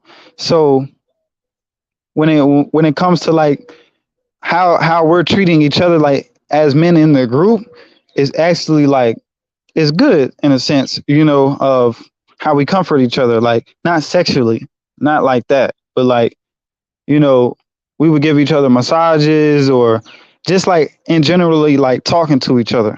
But it's not sexual. It's like I think because we didn't, of course we don't have no women. It's like we still gotta like take care of ourselves, you know, when it comes to like nurturing, when it comes to nurturance. Kite, do you have a support system? You said, do I have a support system? Yes, a circle of support, people who can help you when when you are having those thoughts about going back, when you're reminiscing about moments spent with the cult, when you are deciding whether or not you want to go back. You have somebody who can help you through those thoughts. I've recently talked to Tron. I've recently talked to Natiri. I've talked to I have my wife. Um, so I actually have supportive people that actually does help me when it comes to me having certain thoughts. And I want to say this, that the thoughts that I have are not like I want to go back, but it's more so I'm afraid because I feel like that's why I said in the beginning I feel like so much pressure on me, you know, as far as like I know I'm being watched publicly and by CarbonNation, by him, I feel like everybody's watching me. So it's like um well, I feel like more so the pressure comes from them watching me and like, trying to reverse it on me that I'm doing something immoral and I'm a snitch or this and that. And it's like, that's why I said that the way that I perceive things and the way that my subconscious is, it really needs to be rewired so I won't feel guilty for speaking my story or for speaking my experience being there. Kite, I think you spoke on this briefly, but you didn't really elaborate too much. But I was wondering, were you there when Nature Boy's sister left? And if so, what caused her to leave? We know what caused her to leave. She's, any person would be around that and be like, hell no. Like, like I think she probably just got tired of just seeing everything, and she probably felt like an outcast. I think she really felt like an outcast when it came to us being there. So I think that's why she like was not constantly there. Like when I was there, she was there. But then over time, I seen it like she hasn't been to the house in I don't know how long, and but we know why. Are there other people who come visit? And like I noticed that when Eligio first, when you guys first got to Atlanta, he always had guests over and cookouts and stuff like that, and it's been dwindling, you know, more and more. First of all, what are your thoughts about him allowing the people he know from his past into the space and not allowing you guys to have people from your past in that space? And then why do you think a lot of those people, his so-called friends, why do you think they've stopped coming by? Um, well, when I was there, they wasn't stopped coming by. They still came over. Um, and to answer your question about, you said why are the members not allowed to have people come over there? Um, I don't I don't think he necessarily doesn't want them to come, like other people, family members to come. I think that he actually doesn't mind because we seen Efru's family come so visit. I think that the members are so deeply caught up in the fact that they don't necessarily want to get caught in that feeling like, damn, well, if I bring my family, or it's like they're so caught and dedicated to what's going on in their lives that they're not really worried about their family members, like, and them visiting over there. So, and maybe some we have to look at both sides. Maybe some of the family members don't want to go over there. So, you know, maybe I think it's just it. They're just not. Some of the members is just not focused on their family visiting. So it's never. What I'm saying to you, it's never been a rule like y'all can't have. It's never been like a set rule of y'all can't have nobody come over here. I know there's never been a rule, but there is a programming where he tells you that if you want to be with your family, you're going against the mission. I've heard him say this out his mouth several times in video. He Right, and makes it. that's why I said that it is like a like, and there, like I like if we was to look at see what's going on in their minds, maybe it's like they don't, like you said, maybe it's like they don't, yeah, they want to let go of their attachments and not bring them back, and you know, so Kite, I know a lot of the members there at one point took out PPP loans. Did you ever take out a loan for him? And do you know for the members that did they basically lie to get those loans? I won't speak on that. I personally didn't do the PP loan. And as far as the other members, I won't speak on that. Okay. My next question is about Natira. You just said that you spoke to her recently. Was that after she left this last time? And if so, do you know how she's doing since she left? I will not speak on Terry. I just wanted to make it known that she's not over there. That's why I said that I've spoken to Terry recently, because I know there's been certain confusion that I've seen in the comments, like that she's back over there. She's not over there. She doesn't plan on going back over there. And but I don't want to say too much about Natiri, because we made a promise about me not speaking on our conversation, or I'm gonna just leave that alone. But I just wanted to say that she is okay and she's not over there. Not a problem. I understand. Yeah, we know she's not there. She was actually a victim of abuse before she left. So hopefully she's doing everything that she needs to get the help that she needs to not go back as well. Kite, I want to thank you for answering all these questions tonight. I know we threw a lot of questions at you and Elinahi, and you guys were gracious enough to give us a lot of answers. And I know that it's going to be a long journey for you. It's not going to be easy for you to break free of the brainwashing that's that you've dealt with, because this is not the first time. I think the first time you left when like Vibes and Rambo and Serenity and Keys left. Was that the first time that you had ever left? No, that was not the first time I left.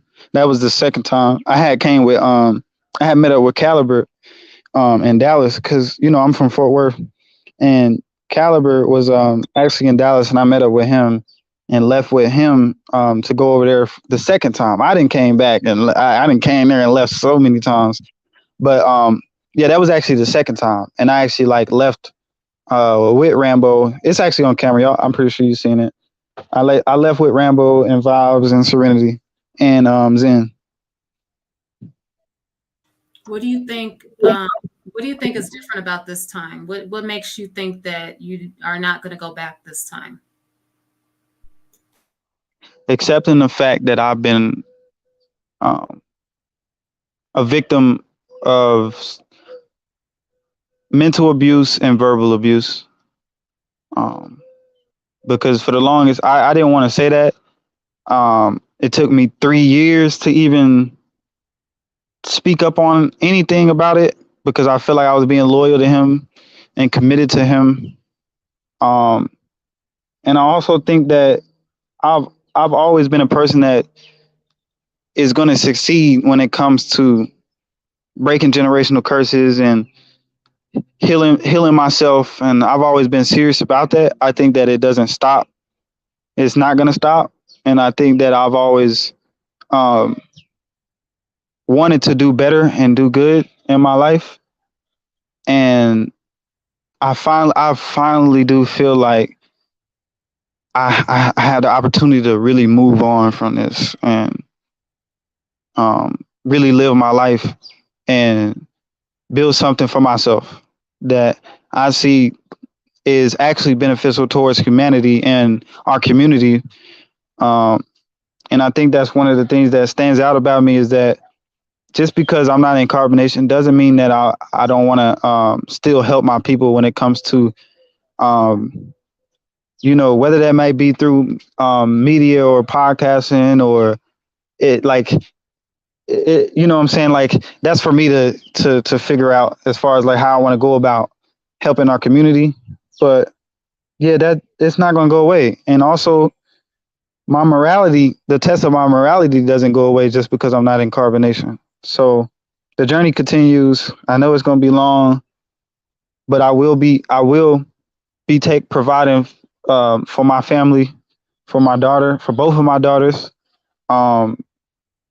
And yeah, that's one thing that I really am focused on right now, is providing and taking care of my family. That's really good to hear. Go ahead. Go ahead, real talk. I just wanted to know, Kite, is there anything you want to say to the members who are still there? And is there anything you would like to say directly to Eligio? Yeah.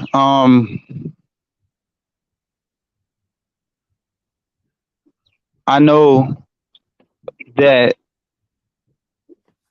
it may seem like I'm going against you, or I came on this platform to turn my back against you, but that's not the case.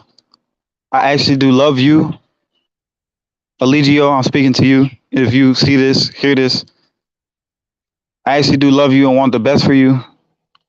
Um, I don't think that the universe would have me on this platform and have me speak about these things if it wasn't necessary for you to actually grow and see where you've been in your demons. And I feel like my brothers over there that are with you got to be able to step outside of themselves and see that and correct you when you're in your demons. And right now you're in your demons. And I think that you've been so focused on conquering the world that that's not the answer. You actually have to be a true king is to nurture. We have to use our mother goddess energy to nurture the world, not to conquer it, not to destroy it. Um, and I really do truly love you. I looked up to you as a father figure. You were somebody in my life that I wanted to dedicate myself to because I felt like you were giving me more than $1 million. Um, and I want to honestly say that you're not letting me down. Um, you're letting yourself down when you are not able to see that this is truly coming out of love, and that me and you both. I'm not exempt from anything. We really need to heal our feminine energy because it's wounded, and I know it's wounded because of our unhealthy perspective on women. And I just wanted to say to you that um, I know that you have a brilliant mind, and I've seen certain moments where you have been a really nice person and your intentions has been good at one point. But I need you to wake up from your slumber and understand that you haven't healed yet. You haven't healed yet, and you got a lot of healing to do. And I know that you're a little boy right now that's hurt. You feel hurt. You feel like you don't if you don't have control over the family, then you'll lose a family, but that's not true. The public is still going to be here for you when you really want to heal yourself. And that's what I got to say. What about to the members? Um, for them too, like, obviously I've been in the same, um, predicaments as, the members. I've been in the same situations as them. So I'm able to have a lot of compassion towards the members. Like I said, I love y'all. I love him. I love y'all. I truly want the best, for y'all. And like I just told Eligio, I really do care about y'all as well. This is not an attack. This is a, um, attempt to bring the truth out of what's actually going on. Um, and I really don't have much to say when it comes to that because I've already, like, the whole interview I've said stuff to help. Kite, the reason I'm asking is because I'm asking you to say something is because I don't think people understand the struggle that it takes. When did you leave? How long ago did you leave? It's been what? It's been like 2 weeks. 2 weeks. And I think you still have a lot of healing and growing to do. Um, and and you may need what we would call a starting point. And I think this is your starting point. Yeah, most Hopefully definitely. you can contact a team outside of this, and like I said, a therapist, and then come back to us, come back to the tea, in 6 months, several months from now, and then kind of like give an update if that's okay with you. Oh yeah, most definitely. Most definitely.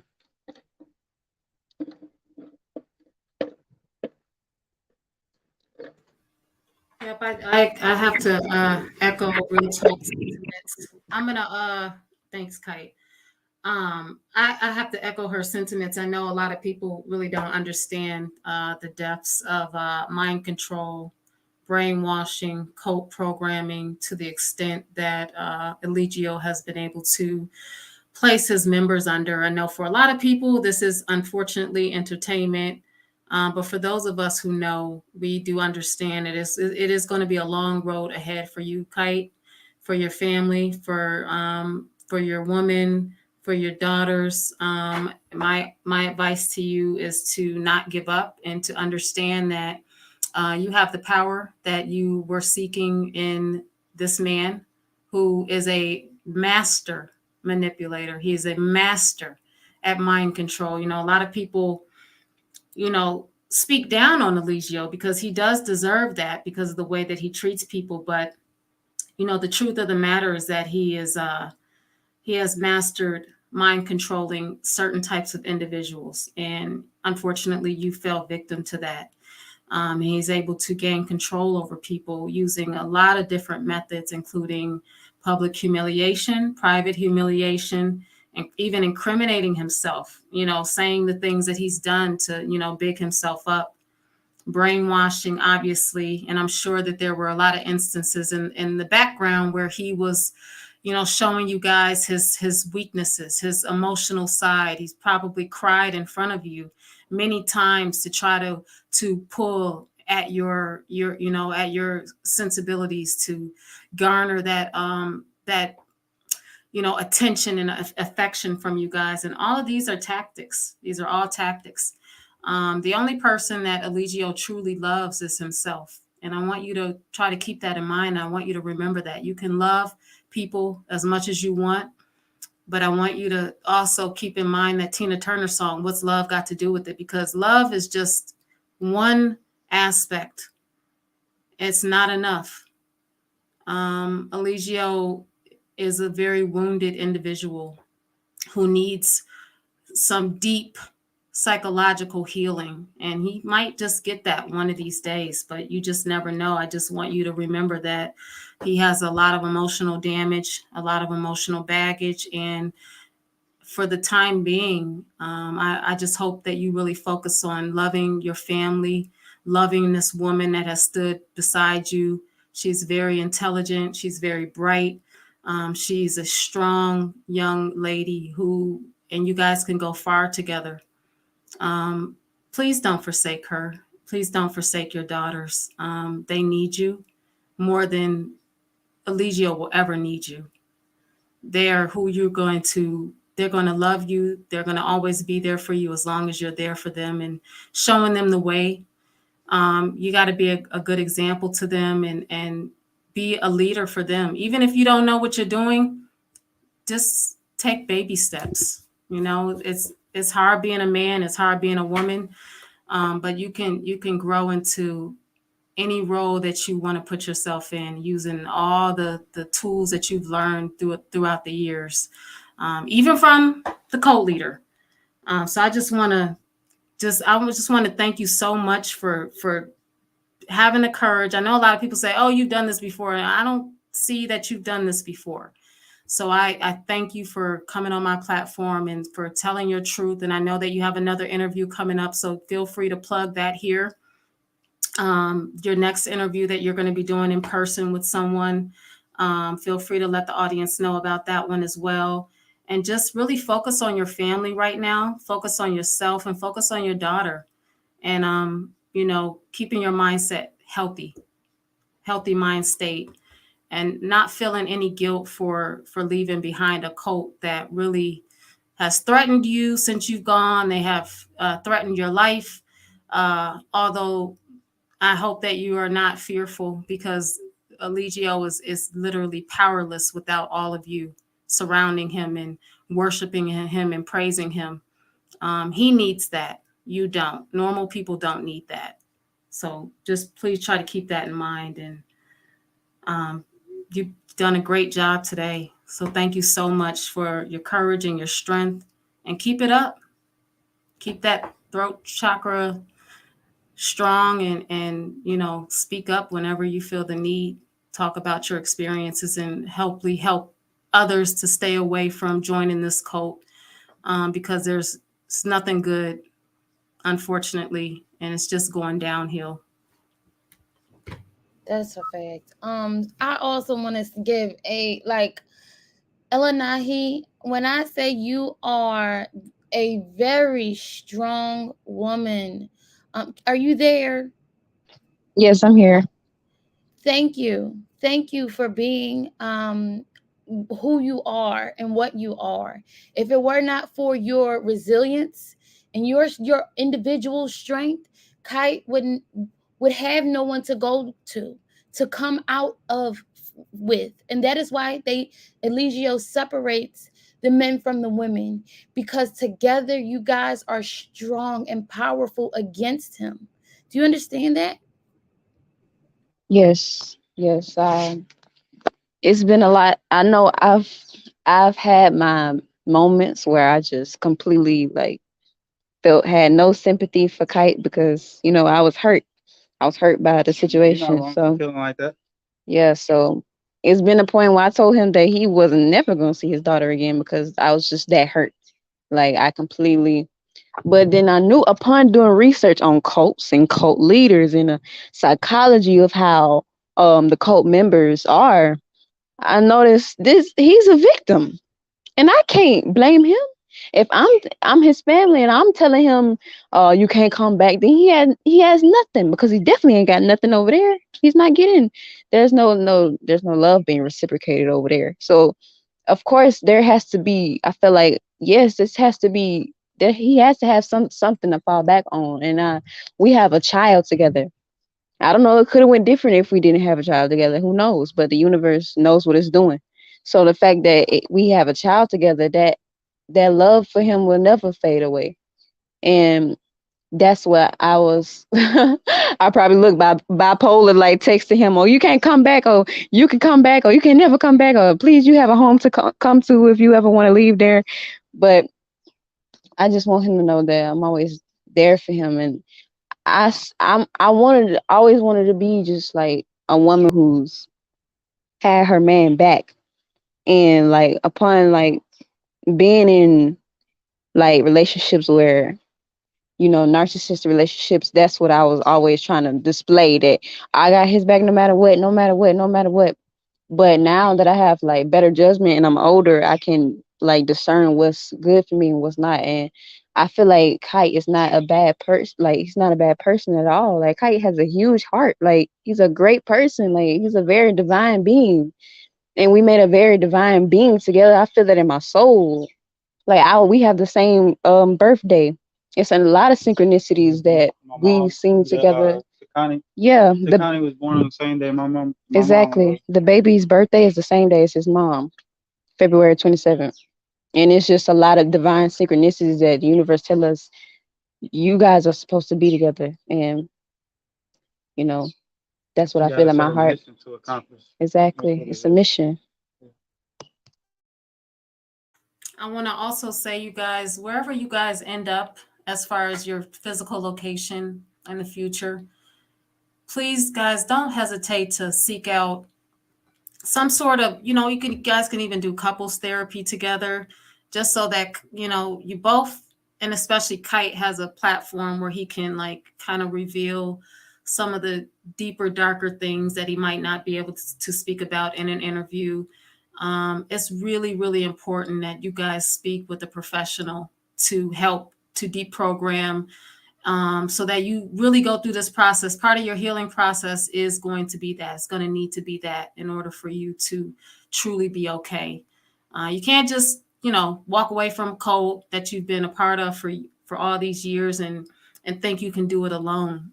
You really gotta, find something out there that can also assist you in healing from this. And there's a lot of programs out there where they'll even take you on a sliding scale. I know therapy is expensive. Trust me, I've done it myself after a relationship before. So I know it can be costly, but there are also a lot of therapists that will work with you. And you got to find the right one. And I'm really hoping that you guys are, going to stick together, be strong. Definitely, as long as it's a healthy, your environment. Try to keep your environment as healthy as possible. And, Kite, don't look back. Don't look back. You can have all the love in the world for these individuals, but they have to save themselves. Just like you never explain how you got away. Did you leave in the middle of the night? He seemed to be very surprised that you had left. How did that happen? Left in the middle of the night. Um, and I will say that I didn't have to. Um, I actually at some point in time like agreed that because it was said that I had the heart of a coward because I did leave in the middle of the night, and I actually do agree with that, because if I want to move forward and actually say that I feel like I should work on my morality, um then I do have to say like I should have had the courage in the moment to just be like, yo, I just want to leave. Like, but I still have to share what was going on in my mind when I left in the middle of the night. And I had convinced myself that, yo, man, I don't want to deal with it, bro. I don't want to deal with talking to them, and I just don't want to deal with it. I feel like they not gonna understand me. Like, to a certain degree, it's gonna be like, who knows? I'm just making up stuff in my head because obviously it ain't happened. So it's fear, which is false evidence appearing real. So I don't know exactly. I can't 100% say what was going to happen if I was to be honest. I'm not saying that I would get beat up or like I couldn't leave, but I'm just saying like being there and coming back for so long, it's like, that's what I had used to justify me. But I feel like I could have had the courage to just be like, yo, I just want to leave. But I left in the middle of the night. That's what happened.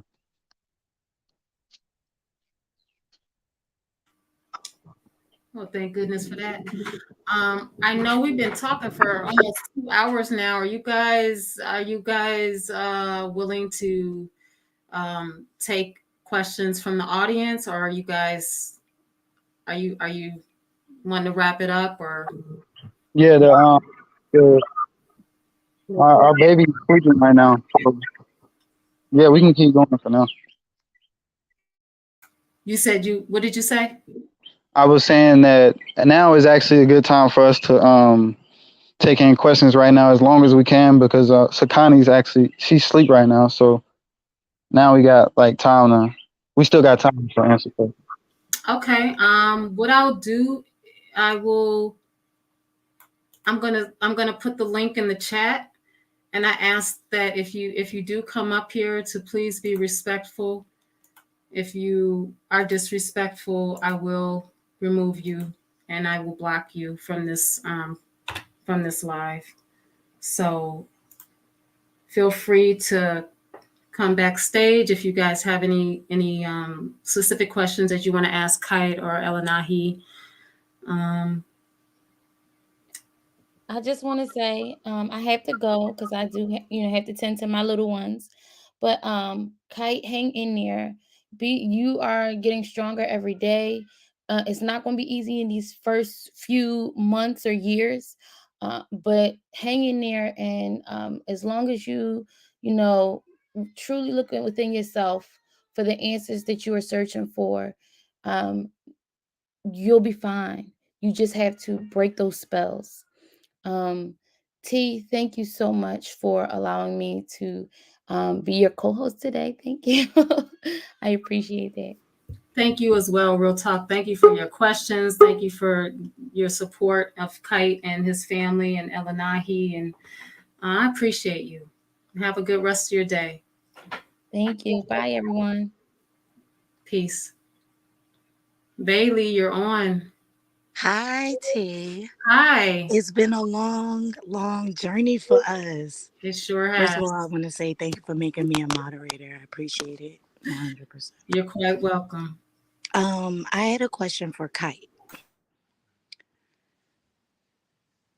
Kite, were you there when the time when Efru and Caliber were together and Efru was pregnant twice? Do you know anything about that? About why?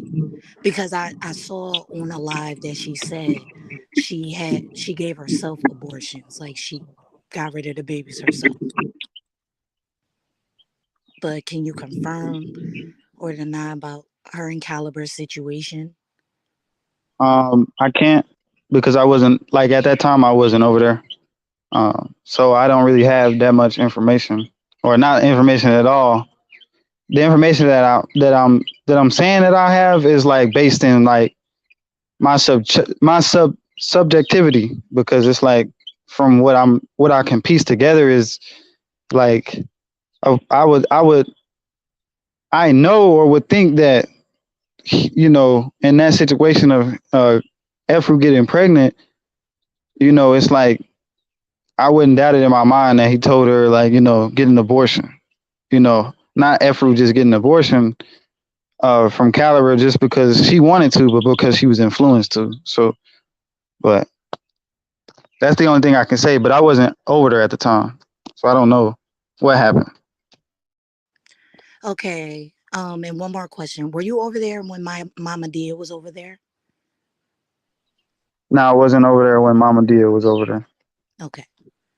Well, thank you. That's all. That's the only questions I really had about Efru's children and Mama Dia. Thank you, T, so much for allowing me to come up.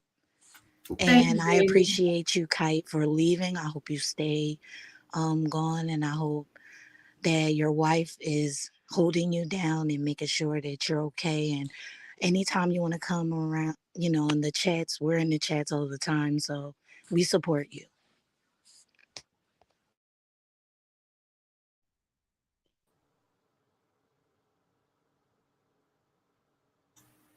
Hey Ty, you're on. You're free to ask your question.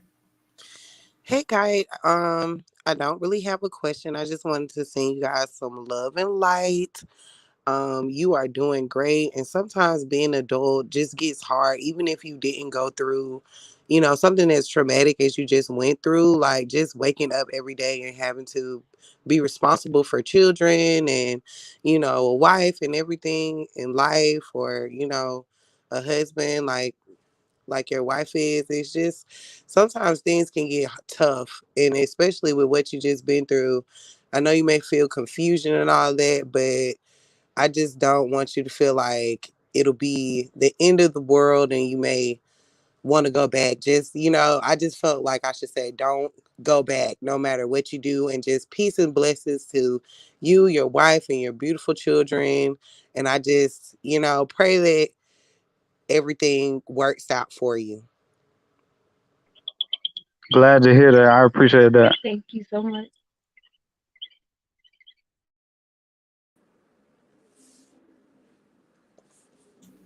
Hey May, you're on.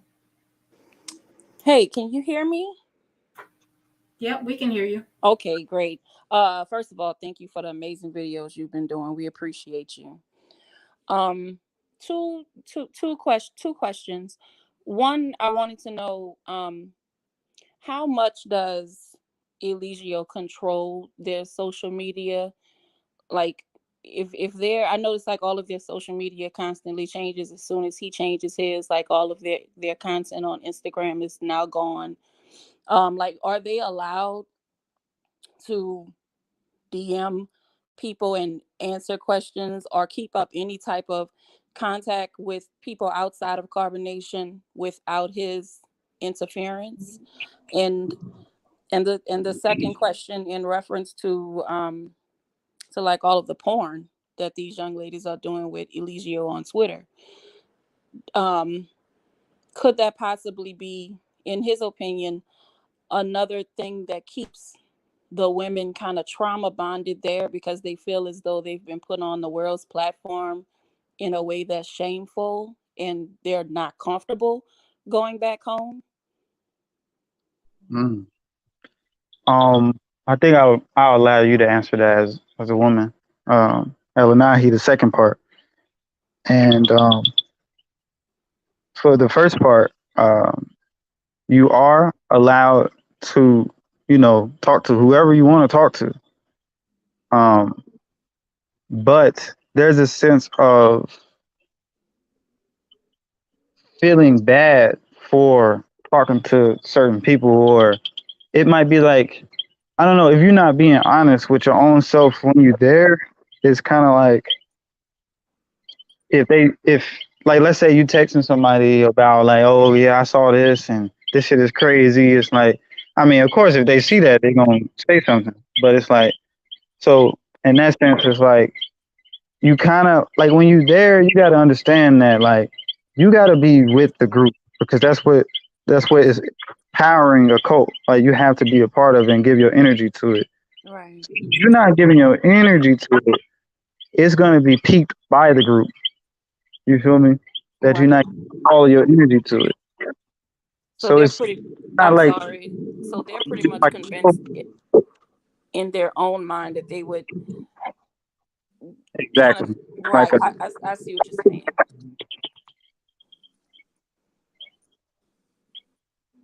But I remember a lot of people saying Malia's situation at home is so messed up, and that's why she won't leave. She doesn't feel like she can come home. And I think that another strong part of that is, we've seen these girls, mentally vulnerable, and we've seen them in their most vulnerable positions physically, and that those videos are always going to be there. And I think that's another thing that he uses to say, I've ran through you pretty much. No one's gonna want you. You have Eligio tattooed on your behind. Like, I would like to hear what your wife thinks about that, if that's something that he's also using to trauma bond those girls to him. Yes, actually, upon doing my research on cults when Kite was gone, I saw in an article about cults that I was actually reading on trauma bonding because I hear that word a lot in the spiritual community. So I did research on trauma bonding, and actually, trauma bonding is a tactic that the cult leader uses to pull you in or to catch or get his victims or whatever. He aims at your exactly. He aims at your most. He focuses on you at your most vulnerable state. And I noticed that he tried to do that with me when I was going live with him, but I was just shutting him down over and over. But he noticed that I was vulnerable in this state that, of course, Kite was leaving, and I'm pregnant, I don't know what to do. So he tried to put on a nice face, like, oh, I understand what you're going through. I know how you feel. I think to do that, Because be flirtatious or try to manipulate the situation to trying to be sexually, like, make it sexual with a person that, first of all, it's like your member that you say you love, and that I can come back, and then you're doing it like you talking to his baby mama, and it's like you're doing it to his baby mama. Like, where's the moral in that? It's like it's like no sense of like a boundary when it comes to uh communicating with women. Like, I noticed it. It's like, okay, you communicating with women, and when a woman actually has something valuable to say, which is, you might want to look at it, bro, because it might be an actual uh like message from the feminine energy trying to teach you something about yourself that you need to look at. Mm, But mm, he doesn't take it serious, and it's like, yeah, baby, but yeah, I gotta. a big penis or whatever, and Right. really, y'all trolls, y'all really try to be on me, but I know you like me though. You really my wife, and your husband this. Like, it's just, it's sick. It's messed up, man. Right.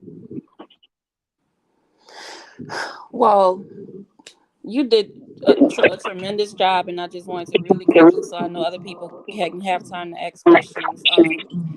A lot of people will try to understate and minimize what you've been through.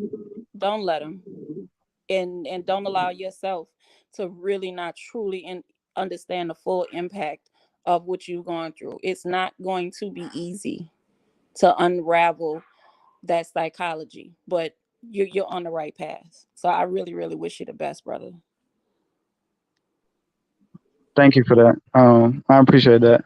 And Okay. one thing I wanted to say before I get another question is like, man, what I'm noticing is like, bro, I like at this point of I'm really hurt like in this moment because the pressure not going away, like the unraveling of what really the totality of everything that happened, not like that feeling not going away. And Yeah. moment, I really, if any like guys, like men in the comments, like please come up. I know it's like I love the fact that I'm getting a lot of love from the women, but I really need I need a lot of men to actually come up here and talk to me, you know, Most definitely. because it's like I ain't talked to no men like that much. I don't like as far as the support system goes. I don't have a lot of men to talk to when it comes to that. In that regard, I do have brothers here with me, like in the tribe, but you know, it's not to knock what I already have, but it's like I need a lot more of it, you know, especially for what I went through, you Right. know. So And it was another man who tore you down and brought you to that point. So it's only natural that you need other masculine energy to reinforce who you are as yourself as a man individually. yeah, Brothers do need I to just step want up. to make that be known. You know, if there's any men in that, that's watching, please come up.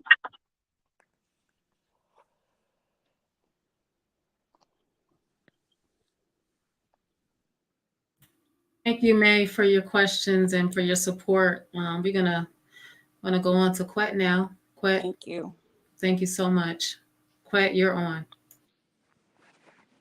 Mike. Oh, there it goes. I was having a problem with unmuting my mic. Hey T, so glad you're back to doing this. So thank you. Hey Kite, and I'm sorry if I can't say your wife's name correctly. Is it Elinahi? Sorry.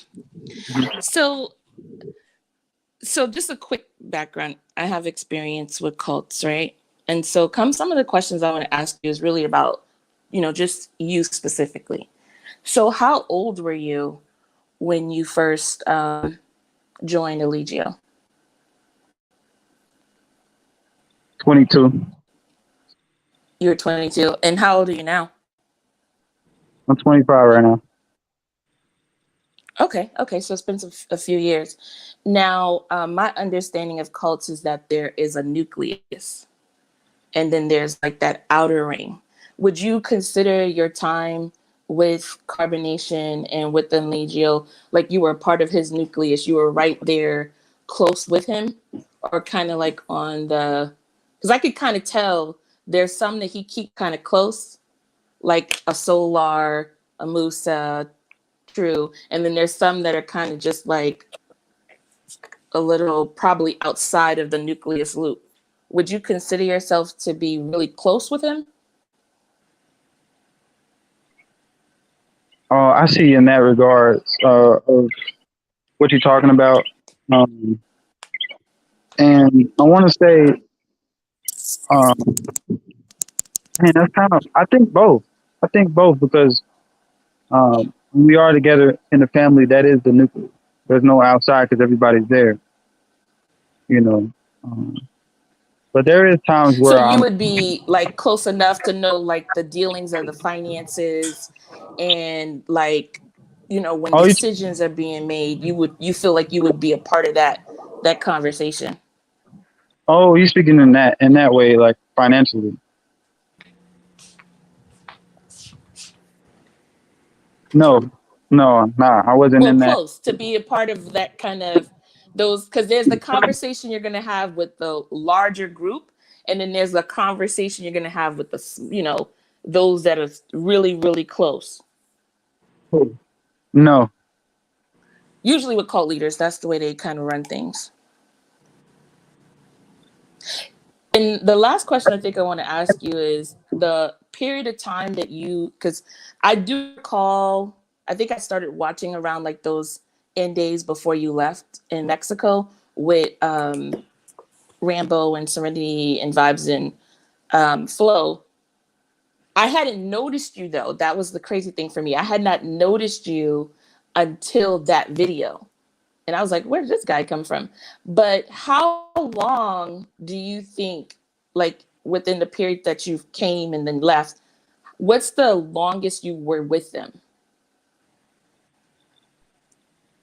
I want to say hmm,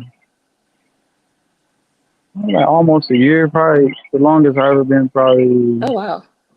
7, 8 months. Yeah, And back that and was in forth too. Mexico? Um, Mexico. Yeah, yeah. The Mexico. I was there for Las Vegas, Hawaii, um, Atlanta, 1 and 2, um, Puerto Right. That's when Rico. I started really seeing you. Right. Um, so I So was there. you've I was witnessed there. a lot of the abuse there too, though. Yeah, I was there when Velvet was there, Mexico, all that. When Flo, I was there when Flo and Tron, all that. Yeah. Okay. Well, I'm not going to pry too much. I think there's a lot more people that have a lot more questions. So the only thing I want to say is you're doing the right thing by talking about it, because you have to talk about it as much as you can to get it out, get it off your chest, right? And the next thing that I would say is, you know, you have to remove yourself from any type of communication with them, block them from your social medias, just really reinvent your life the way that you really want to see your life from here on out. And it's going to take time. It's not something that's going to happen overnight, obviously. And like you said, I want to get into therapy. So, definitely get with a therapist and, just continue to talk and work out what has you still kind of connected to him emotionally, as well as that you say that kind of fear that you feel that still kind of hangs over you from him. But keep going. And shout outs to the sister, because she's definitely strong and holding it down. So you guys, thank you. Have a good rest of the night. Thanks, Quet. Jim, you're up. Ask your questions. Okay, thank you, T. I just have one question and I have two things to say. Kite, is there we see a lot of humiliation going on camera and whatnot. It's like it seemed to turn up to a certain level. I just wanted to know, is he like doing one thing on camera and saying, "Oh, I'm gonna humiliate you guys on camera," but when we get off, please don't take this seriously. Like, what is he trying to trick people into thinking that he's like being like this hard guy and telling people different things off camera to basically trick them? Um, Not necessarily. I think that it's just more so an unpredictable thing. And I've said this earlier, like in the live, that um, like when it comes to him being online and offline, there is no difference. Like I said, like he's already like tested the limits to see how far he can go, and that's what's being like shown online. It's like basically it's like he's broken the barrier of anything that's like that is online. It doesn't matter anymore if he does it online. Like like yeah, I am a narcissist. Yeah, I am a cult leader. Like yeah, I am this. Yeah, I am doing this. Like they are my slaves, or you know. So Oh, okay. All right. he's seen the limits over time, and just like now he knows what he can do, and yeah, online, like how far he can go with it. Okay, I'm sorry. I wasn't hearing that. I also heard you say that you were a coward for going in the middle of the night, and I just want you to know that you're not a coward. You're very, very strong, and you took a step that needed to be taken, and I'm so proud of you because I know that's hard to do. Um, sorry. Uh, someone else can go. I just have one more thing to say, but I just let someone else go real quick.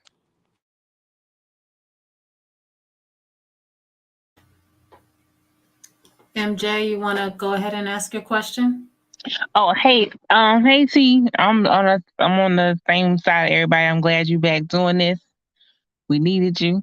Um, and Kite, is your cash app still the same? As far as my Cash App goes, you can, if y'all want to donate. I don't like that word. If you want to support us, you can use her Cash App. Babe, you want to tell them? Oh, my Cash App is it's, Yeah, go ahead. it's cash tag Supreme Divinity TV, just like that, like no uppercase, no dots or nothing, just Supreme Divinity TV. Plus, we Okay, have GoFundMe. We have the links in our bio if y'all want Yeah, we do got. to read that over. okay. Yeah. Because I'm so glad you left Kite. Because and I'm just glad you left. My question is, I know that you can't disclose, like, I know you had a private conversation with Terry, and I'm not asking you to disclose that, but are you able to take us, like, is it true that did the girls put hands on her, or was it Eligio himself that put hands on her? Was my question. That caused her to be like done with it. Yeah, I can't disclose that information. Okay, moving on. The That, day that we saw you, the day that your child was born, and the camera was in your face, and you were like singing the words to the song, and he was putting a blunt in your mouth and whispering stuff in your ear. What was really going through your mind at that moment? I was sad. I was sad, man. I was feeling guilty. Like I was just felt really.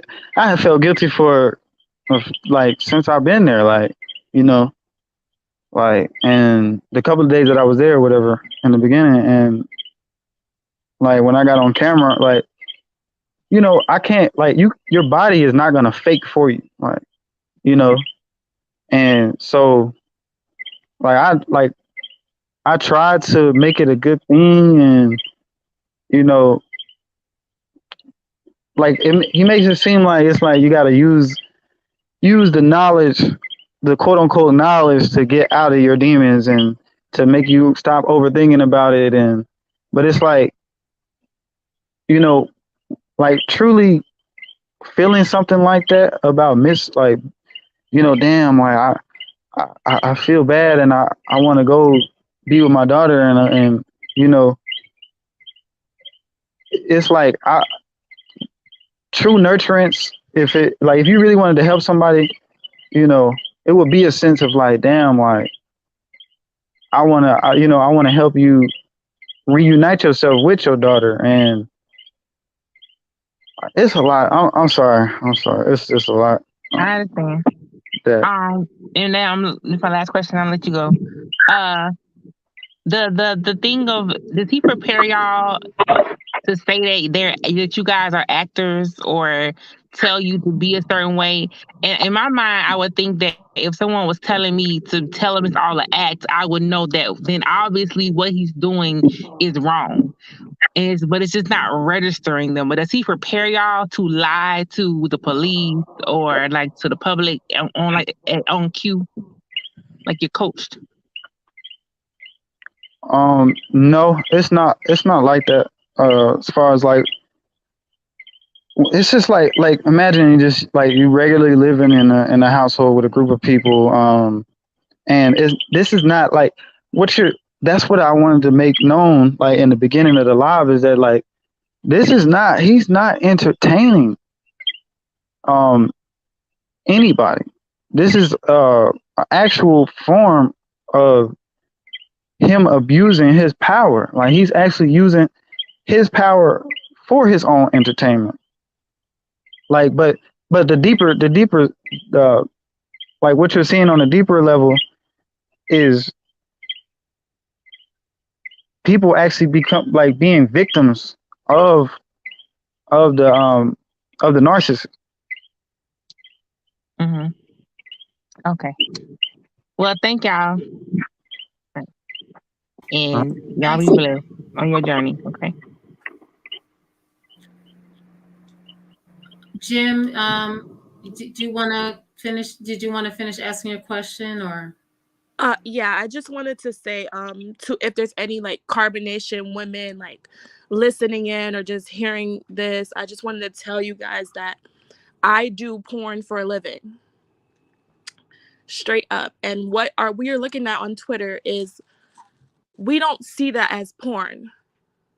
We see that as women whose sex lives are being exploited. So you don't have to be afraid of being looked at as someone who does not have morals, because you still do. You can go and live your life and you can go be normal after this, and nobody would consider you a woman that's like, a Jezebel basically, because you are not doing what porn stars do. And that's all I really have to say. And Kite, you have a beautiful family. You keep going, and you've touched me with your story. That's all. Thank you, Jim. Rand, you're up. Hello, thanks for this interview and thanks for sharing your testimony and speaking your truth, Kite. I admire you. I have a few quick questions and then something to say. What was the day-to-day like? Were you able to eat and sleep when you wanted to? And then did you also witness any witchcraft? Oh man. Yeah, I'm able to eat anytime I want to eat. Um, I think what people really got to understand, like about like being a member there, is that if you're not honest, why are you there? That's what you're gonna get back.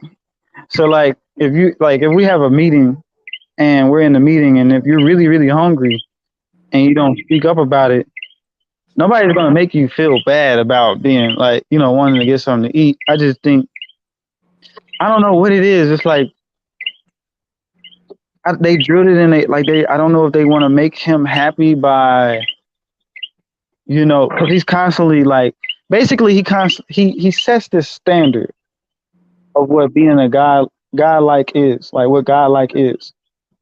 So like when he sets the standard for himself, everybody wants to set the standard like him. So like he's like, yo, I'm constantly up, like I don't sleep. Y'all niggas be sleep. I don't sleep. I'm constantly up thinking, like I'm always up on the go, like so it's like, or I don't need to eat that much to be big. Like I don't need to eat as much as y'all. Like we want to copy him so much, and this is actually a thing that goes on in multiple religions throughout history. Like is that people follow people like Gandhi, and it's like he don't eat, and to reach a certain stage of enlightenment, that's actually what you're seeing in another form of like he set a standard so high for himself, like that other members want to be like him. Oh, he don't eat that much, so I don't like. Damn it, I feel wrong for eating. Like, am I really hungry, or I feel wrong for like sleeping? I gotta stay up because my master teacher is up. Like, I gotta do this because my master teacher is doing. But it's like if it's not aligning with actual morals and principles, then there's no point of even being with the teacher, because the teacher is not teaching you at that point. He's only perpetuating the same things that you're trying to learn from or heal from. Okay. And did you like witness any like demonic things going on there? My bad, I forgot about the witchcraft part. Oh, it's okay. Are you ready for this answer? Sure. Witchcraft is something that's not being done, in a sense of it's always being done. At least that's how I see it, to honestly answer. Like, I'm not gonna throw away some of the things that I like resonate with, that's still healthy for me to like that's not something that's like was given to me by Nature Boy. That's something that's like, if you use your common sense to really understand that, of course the world is magical.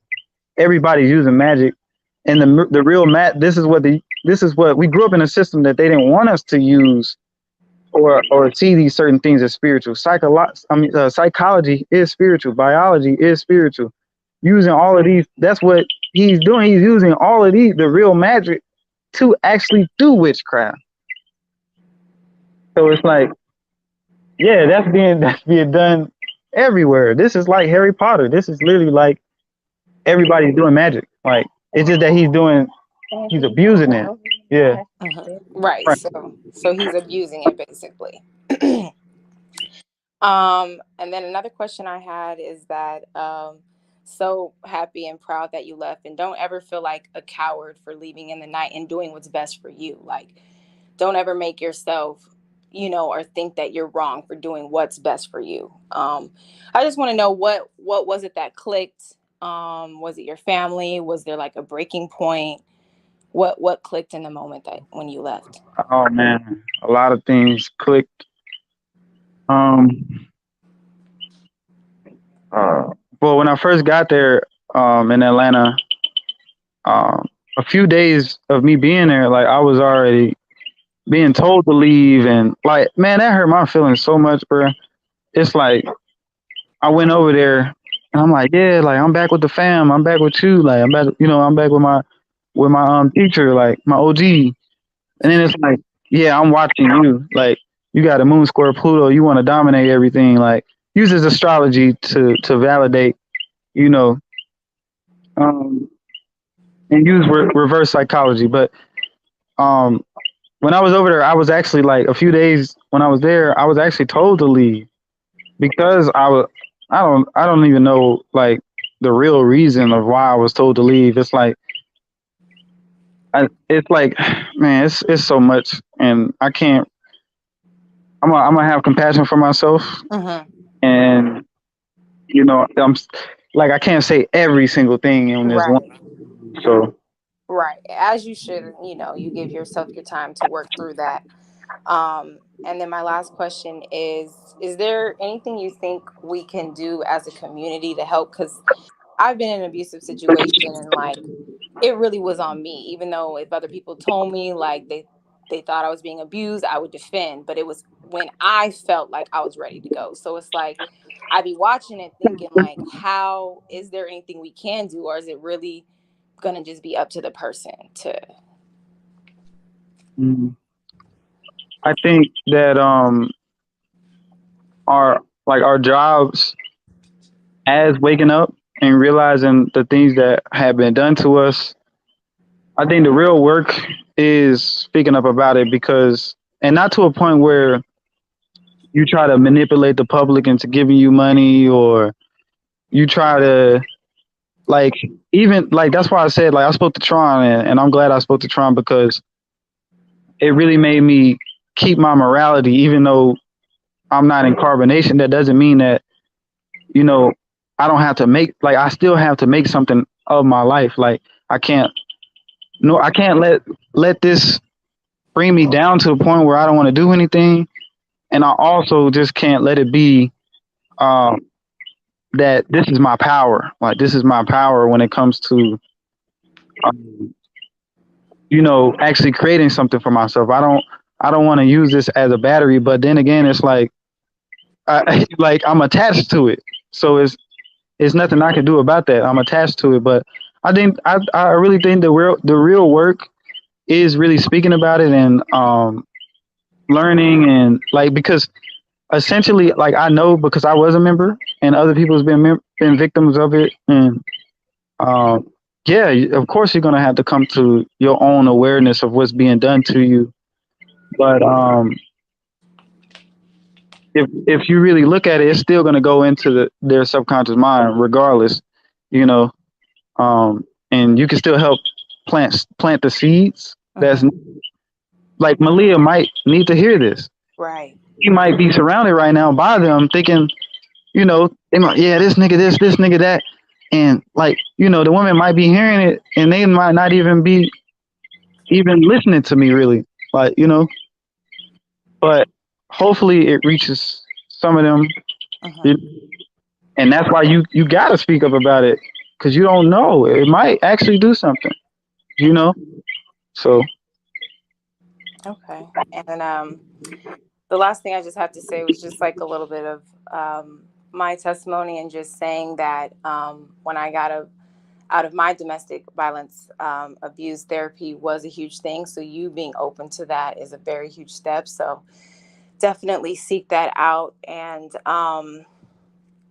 also too, forgiveness, forgiving yourself, forgiving people who have hurt you, and you'll unravel that in therapy. But like just forgiving yourself for what you allowed, and that it's okay, and that you don't like being hard on yourself isn't, it basically isn't the answer. So I wanted to say that. And then also, since there are a lot of people on here in the Black community, this is kind of like just for everybody, just a little bit of my testimony. I know everyone is allowed to their own beliefs, but I was kind of on my own spiritual journey of like universalism and nature and Black ancestry and African spirituality and stuff. And there were some testimonies that I had seen and heard, just about like the real spiritual realm with like demons and things like that. And I had tried a lot of things. And so I had said, you know what, even though I had a bad taste growing up about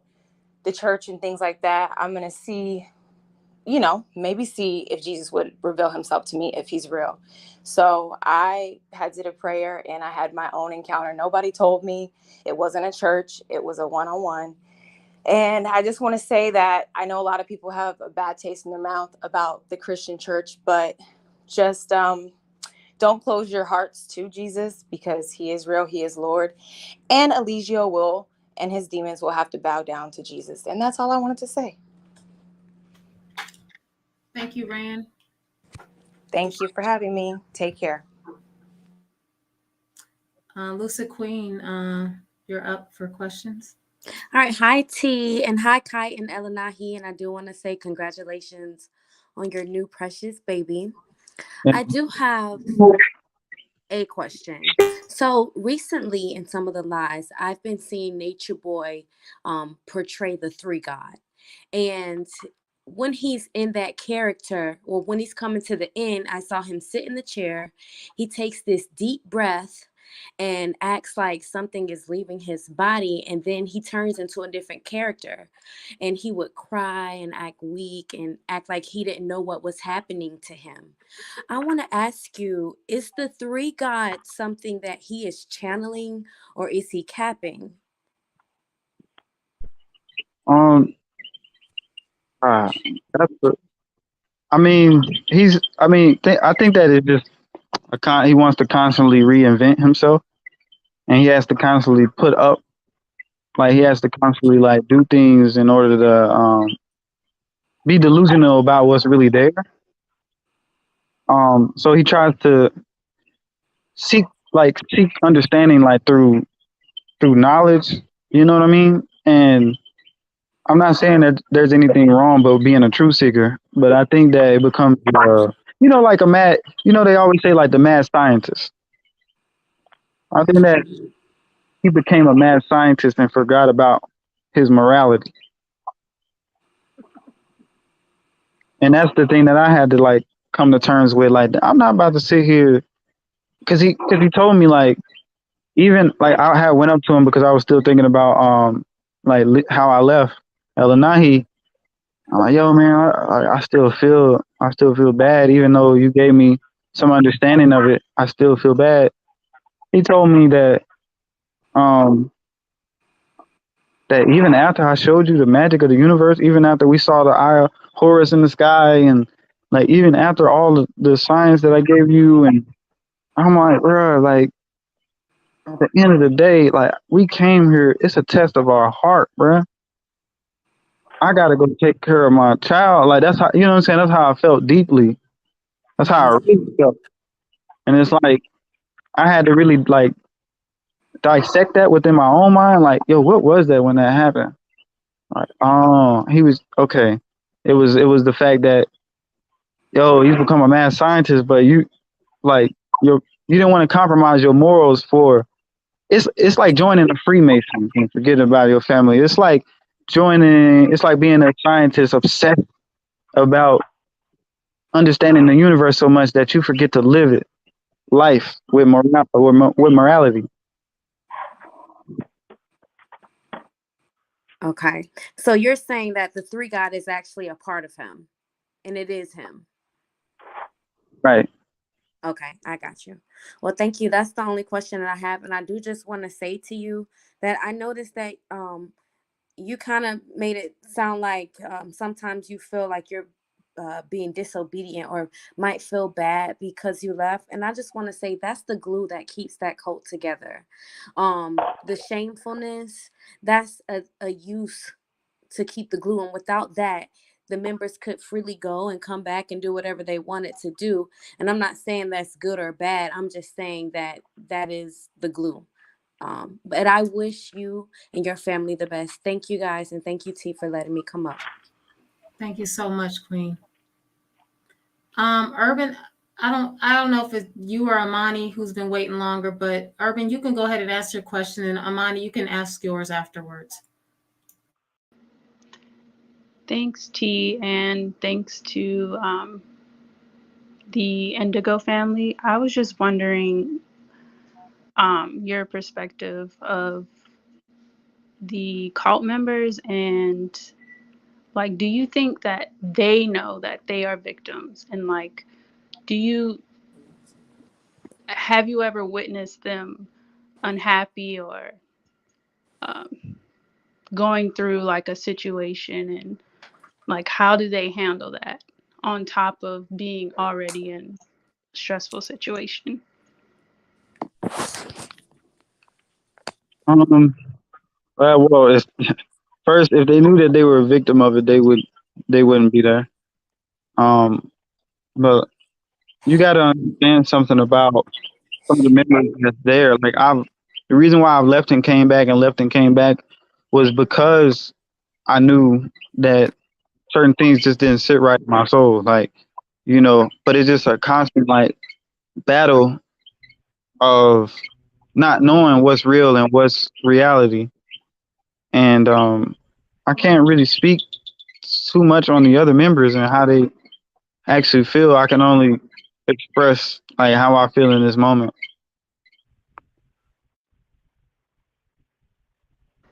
Thank you. And just one additional question. Like, what is you mentioned earlier that you don't even have time to think and like think for yourself. So what exactly does a day in this cult look like?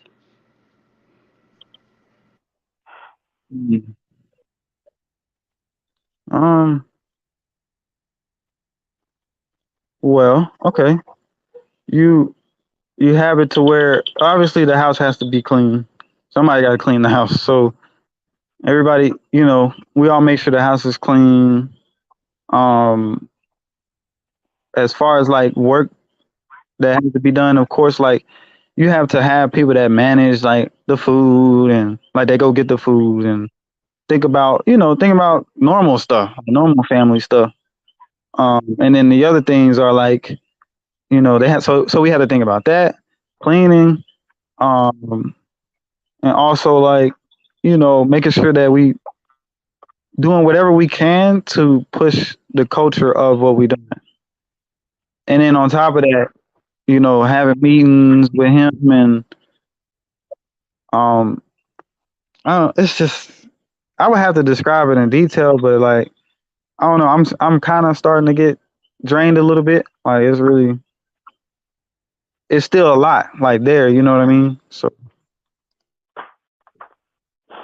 Thank you.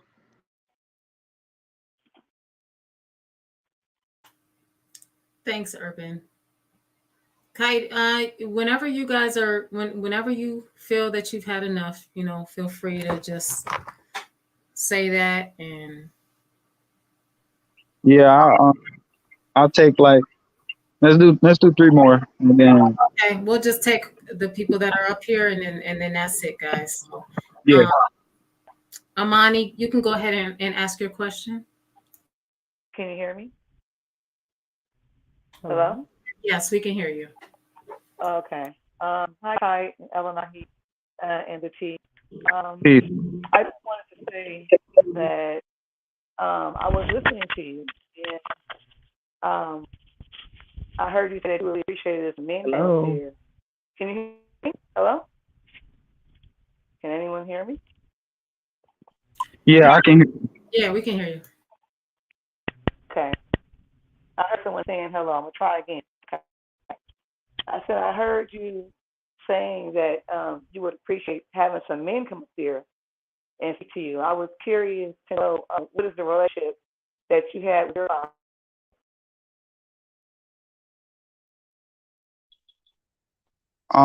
I didn't hear that last part.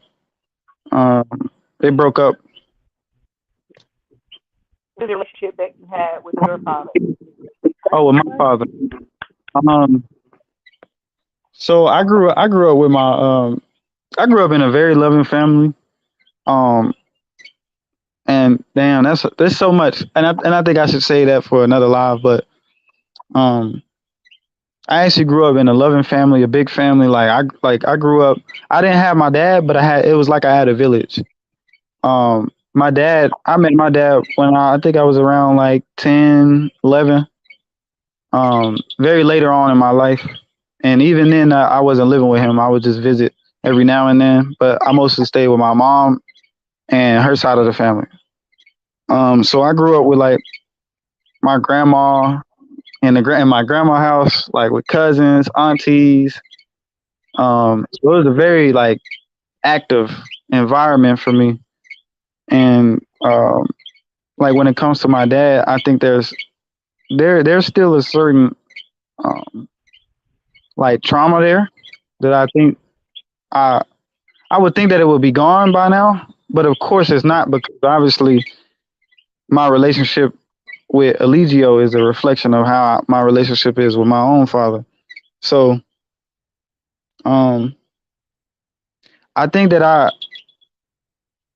I really want to prove to both of my parents, to my mom and my father, that I want to make them proud. Like I always had that in the back of my head. Like I want to make my father proud, and I don't want to like. So when I let myself down, or I feel like I'm letting my parents down. So it's like the same thing with Eligio. Like when I feel like I let him down, it's like the end of the world for me. You feel me? Like so it's like I can see kind of like a trauma when it comes to like me wanting to prove Eligio wrong. And like, yeah, I can do this and I can be successful. Just watch me, you know. Um, I can see that actually like being a thing that I have to like get over, as far as like um the connection, my own connection with my father. But at the end of the day, my father is nothing like Eligio. My father is very supportive of me, and he does love me. I think that I need to talk to him more and more to really hear that. Can anybody else hear me? The T, can you hear me? Same thing. But yeah, that can go like super deep. But just to give you just like a short answer. Well, I just want to share something with you. I adopted 3 children, and I got one of them when he was a year old, and then I got the other two when they were 8 and 9. And their parents are my cousins, my first cousin, so that makes them my second cousin. And while I was raising, they went through therapy, and they went through challenges of feeling abandoned by their parents. And when they got, can you guys hear me? Kind of a bad connection. Yeah, I can hear you. Okay. And so when they got older, they started telling me things that I kind of felt they wanted to tell their father, because I was the only one I was around. I had to get the backlash for the parents that weren't there. And the reason why I'm sharing that with you is because conversations that I have with them is that whatever it is you feel that you didn't get in life, you're going to have to go out there and get it. So if you feel that you didn't have a good mother, you have to go out there and be a good mother. Because if you can describe what it is that you didn't get that you feel brought damage to you, then that means you have it in you to give it out. And the reason why I gave that advice is because that was advice that I had to give myself, because I had some challenging parents. Growing up, I had some parents that were pretty challenging, and what I got from that was when I had my own children, I wasn't going to be that way. I was going to be a supportive parent, and I was going to be a parent who abandoned my children. And so I just to share with you that when you get to that place where you feel like you're scared, you're scared to being responsible, you're afraid of what it takes to be a man, just go into that part of you that knows what it is that you needed, and give that to your children, and give that to your wife, and give that to yourself. That'll be the greatest gift you can give to yourself, is to be that man that great man that you imagine yourself to be. You can really do that if you really want to. And I wanted to say one last thing, and I'm going to go about the victim thing. I hear people saying that you were victimized. Well, you want to be careful about that word, because if you left 3 times, it's something in you. It's something in you that pulls you back to that place. There's always something in you that takes you away. And I feel the part of you that takes you away is your strength, and the part of you that draws you back is your weakness. But if you have a strength in you, that means you have the strength to not be a victim. I know people tend to feel sorry for victims, and they enable them and further them even more deeper into the victimization, and that's not very helpful. And so I wanted to remind you that that you're not 100% a victim, because you know how to lead. And that's all I want to say. Yeah, I'm definitely aware of that. Um, if I wasn't aware of it, I wouldn't even be able to. So Thanks, Amani. Rich, I'm gonna let Rich jump ahead so he can talk to Kite. Rich, go ahead. Hey, what's going on, everybody? Hey. All right. I really don't have a question, because I really don't get into the questioning thing, especially when someone's going through something mentally, because it just reopen that wounds and you just reliving the moments. But what I do want to share with you is that I've been watching y'all off and on. I took a year off from watching y'all because I seen that it was serious. At first, it was entertainment for me, but then when I seen the abuse of what he was doing to you guys, I had to take a break from myself, because I was getting upset, meaning I was giving him some of my power to, control my feelings. So I just recently, probably like a week and a half ago, start tapping back in. But what I want to say to you is, you wasn't a coward for leaving that night, because if you would have spoke to them like a quote unquote man, they would have gaslight you. They would have jumped you and told you like, no, you doing what, and kept you there, and you would have failed yourself. So I respect you for leaving. I don't care how many times you went back. You stayed out this time, and you're going to be an example for the next young man or young guy that's watching you. So I see no men jumped up on the podium. I don't really do this. That's why I'm kind of like nervous talking to you. But if you do need any type of guidance or help, if you find a therapist, tap in with me. We can exchange email address or whatever, and I'll pay for a session or two, and we can go from there. And I wish the best for you and your wife. I appreciate that. Thank you. No problem. Thank you. Drop your email address that way. I tapped in. So Rich, drop yours in the chat too, so you both all have right. it. Thank you so much for coming here.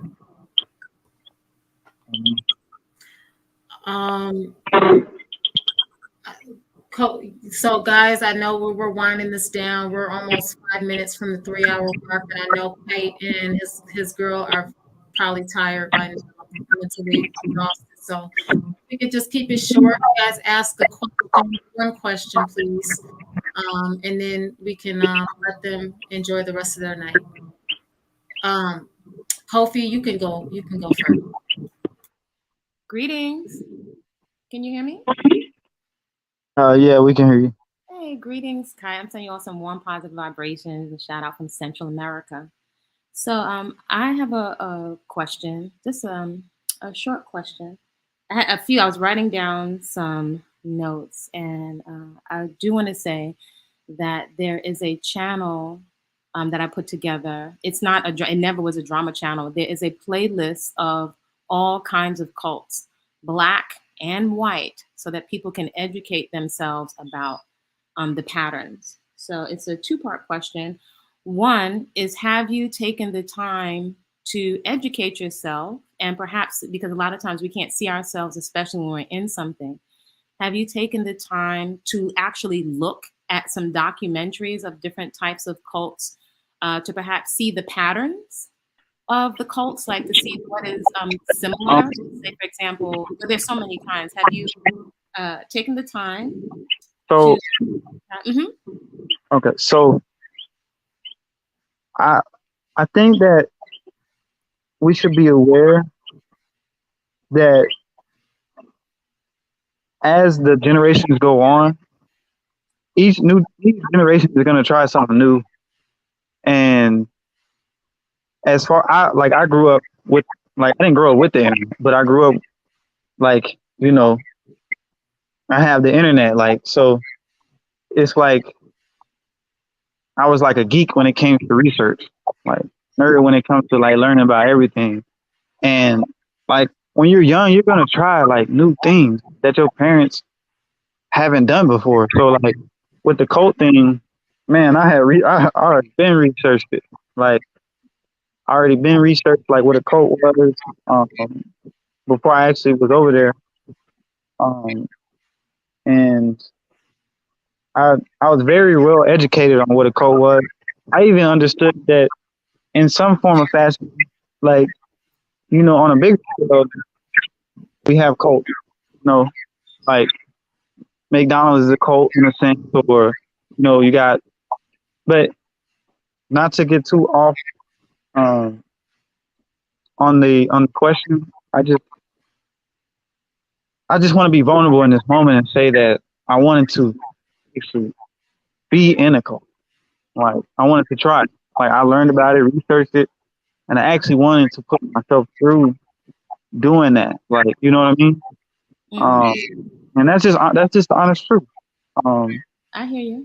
But of course, I didn't know what I was getting. I didn't know what the hell I was getting into. But and not just like about it being like evil or, there was no black cults. You know what I mean? So I didn't really see it as a cult. I thought at first, oh, this is just like a tribal thing, and it's a group of black men. And I didn't really look at it like that. Because all the cults, when I research cults, mainly what pops up, well, a long time ago, it's probably different now, but like it's European cults. So what I was accustomed to seeing, but I didn't know how it would turn out in full effect. Just knew that, okay, well, I'm young, I'm trying these different religions. Find some sense of security when it came to my belief system. So I just wanted to do anything I could to feel better about my life. And Wow. Thank you. Thank you. You know what? I just want to hopefully just offer something that perhaps can be helpful. A couple of things as a young person, and I am an adult, you could be my son, and I've had an experience with a cult that I didn't know was a cult. So, one, I just like to express to the folks in the chat something with Afro people, Black people in our community. I think it's very important that we grow to learn to not shame people, to victim shame and to victim blame, because no one does something without a reason. I don't think this is a huge opportunity. There have been an opportunity for us to learn and for us to get really real about what's going on within our community. We can point fingers at other folks. When folks feel shamed or blamed, they're not going to come forth. This is why children don't come forth if they've been mishandled or so on. And I think perhaps we can ask ourselves what's missing, because many of us may think that we're not experiencing these types of patterns, but yet we are.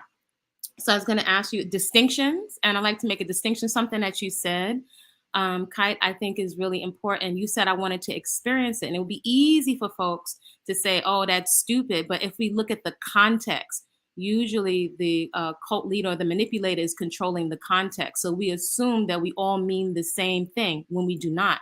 So when I listen, right, because I could easily be triggered just like anyone else, but when I listen, take my time to listen to what you were saying, I got, and you can let me know if I'm off with this, that you were questioning your own beliefs and seeking out a belief system of something that worked for you. So in that context, the cult, you wanted to find what was a fit for you to make meaning of the world or life or a belief system. Is that accurate? Exactly.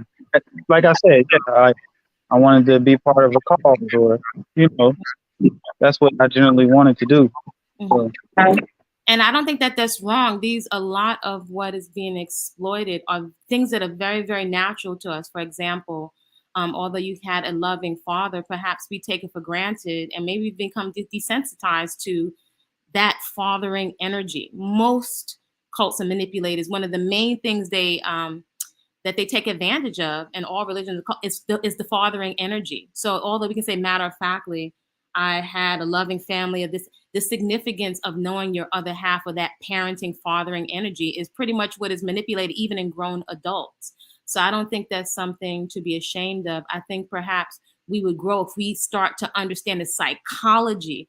Otherwise, it's almost inevitable. We'll keep, even being that pattern is still there, we'll keep trading one cult or whatever that pattern is for another, right? And so the other part of what I want to ask you, Kite, is are you familiar with vetting? What vetting is? A vetting process?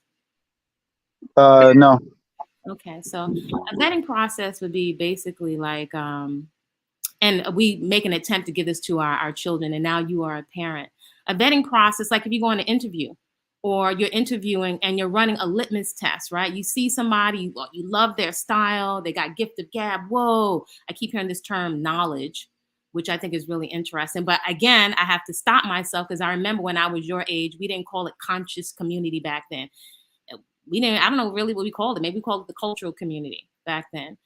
So a vetting process is, although you like everything you see, this could apply to a woman that you really like, a religion you like, you have a litmus test before you pass go, and you basically give access to your psyche, your panties, your pocketbook, your resources before you trust, right? I at one time didn't know what a vetting process was, and a lot of practical, logical information, if we're honest, this is not really necessary. It doesn't make us bad or wrong. It's not a priority in the Black community as culturally at this time. So a vetting process would be like, I really like Kite, but before I sleep with him, I'm doing a criminal background check.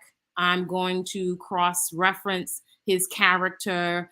I'm going to ask some people, check his job. I'm actually literally going to check.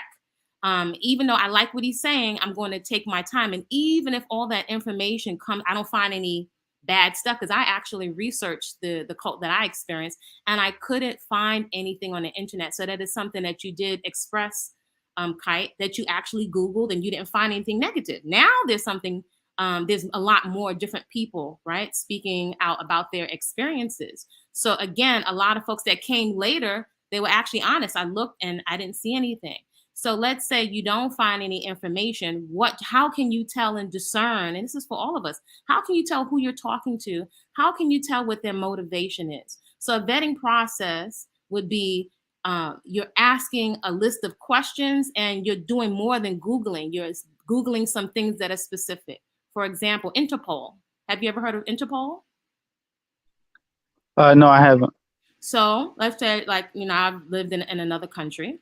Before you go to another country and you get residency, and maybe perhaps maybe this might be something I think that could benefit folks that want to have an experience in the tropics. Maybe there needs to be an actual practical workshop. Interpol, when you go to another country and if you want residency, right, you will have to go through an international police report. You will have to go to the police station. You'll have to fill out a report. They're going to check to basically see if you're on the run. So if that information wasn't out there about this particular individual you experienced, now there is lots of information. So that's just one of many things.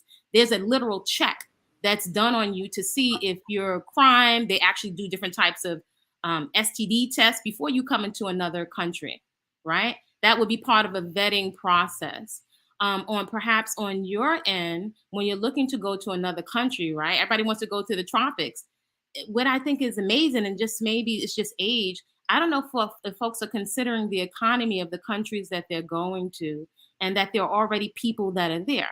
For example, in many parts of Central America, the minimum wage is about $3.30 an hour. And if you put that into US dollars, that's like less than $2 an hour. So when folks are selling us and triggering us with these things that we want to see in these tropical experiences, it's something to consider. I don't think we consider that you're being manipulated just because you don't have a frame of reference or experience, right? And you're wanting to have a new experience. So basically your vetting process, and usually you may not be equipped at your age. It's not an insult to have a thorough vetting process, right? That would be like me having my 7-year-old have a vetting process. I can tell them something, but if somebody approaches them in a car, somebody that's older and more manipulative can manipulate them because they don't have a frame of reference. So this whole experience has really been eye-opening, and hopefully, other than the sarcasm and the joking and the victim shaming and blaming, this has been so important for all of us to literally, now we can see, being that the T has so graciously recorded and documented this. If you had any kind of doubts, now there's an online resource to check this. And you had mentioned that you looked at cults. I think I was even shocked, right? I heard of Jim Jones. I didn't know that much about him, but I was even shocked to find out about the plethora of Black cults, Korean cults, Japanese cults. Kofi, I don't mean to interrupt you, but I want to ask you if you could wrap it up. We have a few more people that want to ask questions, and I know Kite and Elinahi are getting tired. So. Okay, so I don't want to go on. Just hopefully, last thing before I get off is I would love for you to share if what have you learned or what was missing that you have identified now, like that you thought you needed and that you were looking for, and that you realize and that you're going to have to do for yourself now that you're no longer in the cult, in terms of responsibility or accountability. And that's it. Thank you for your time.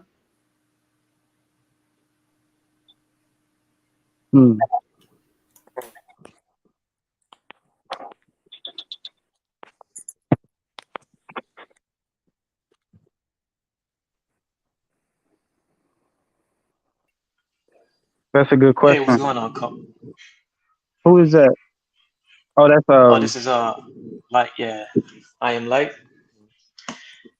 I just had like 2 questions for you.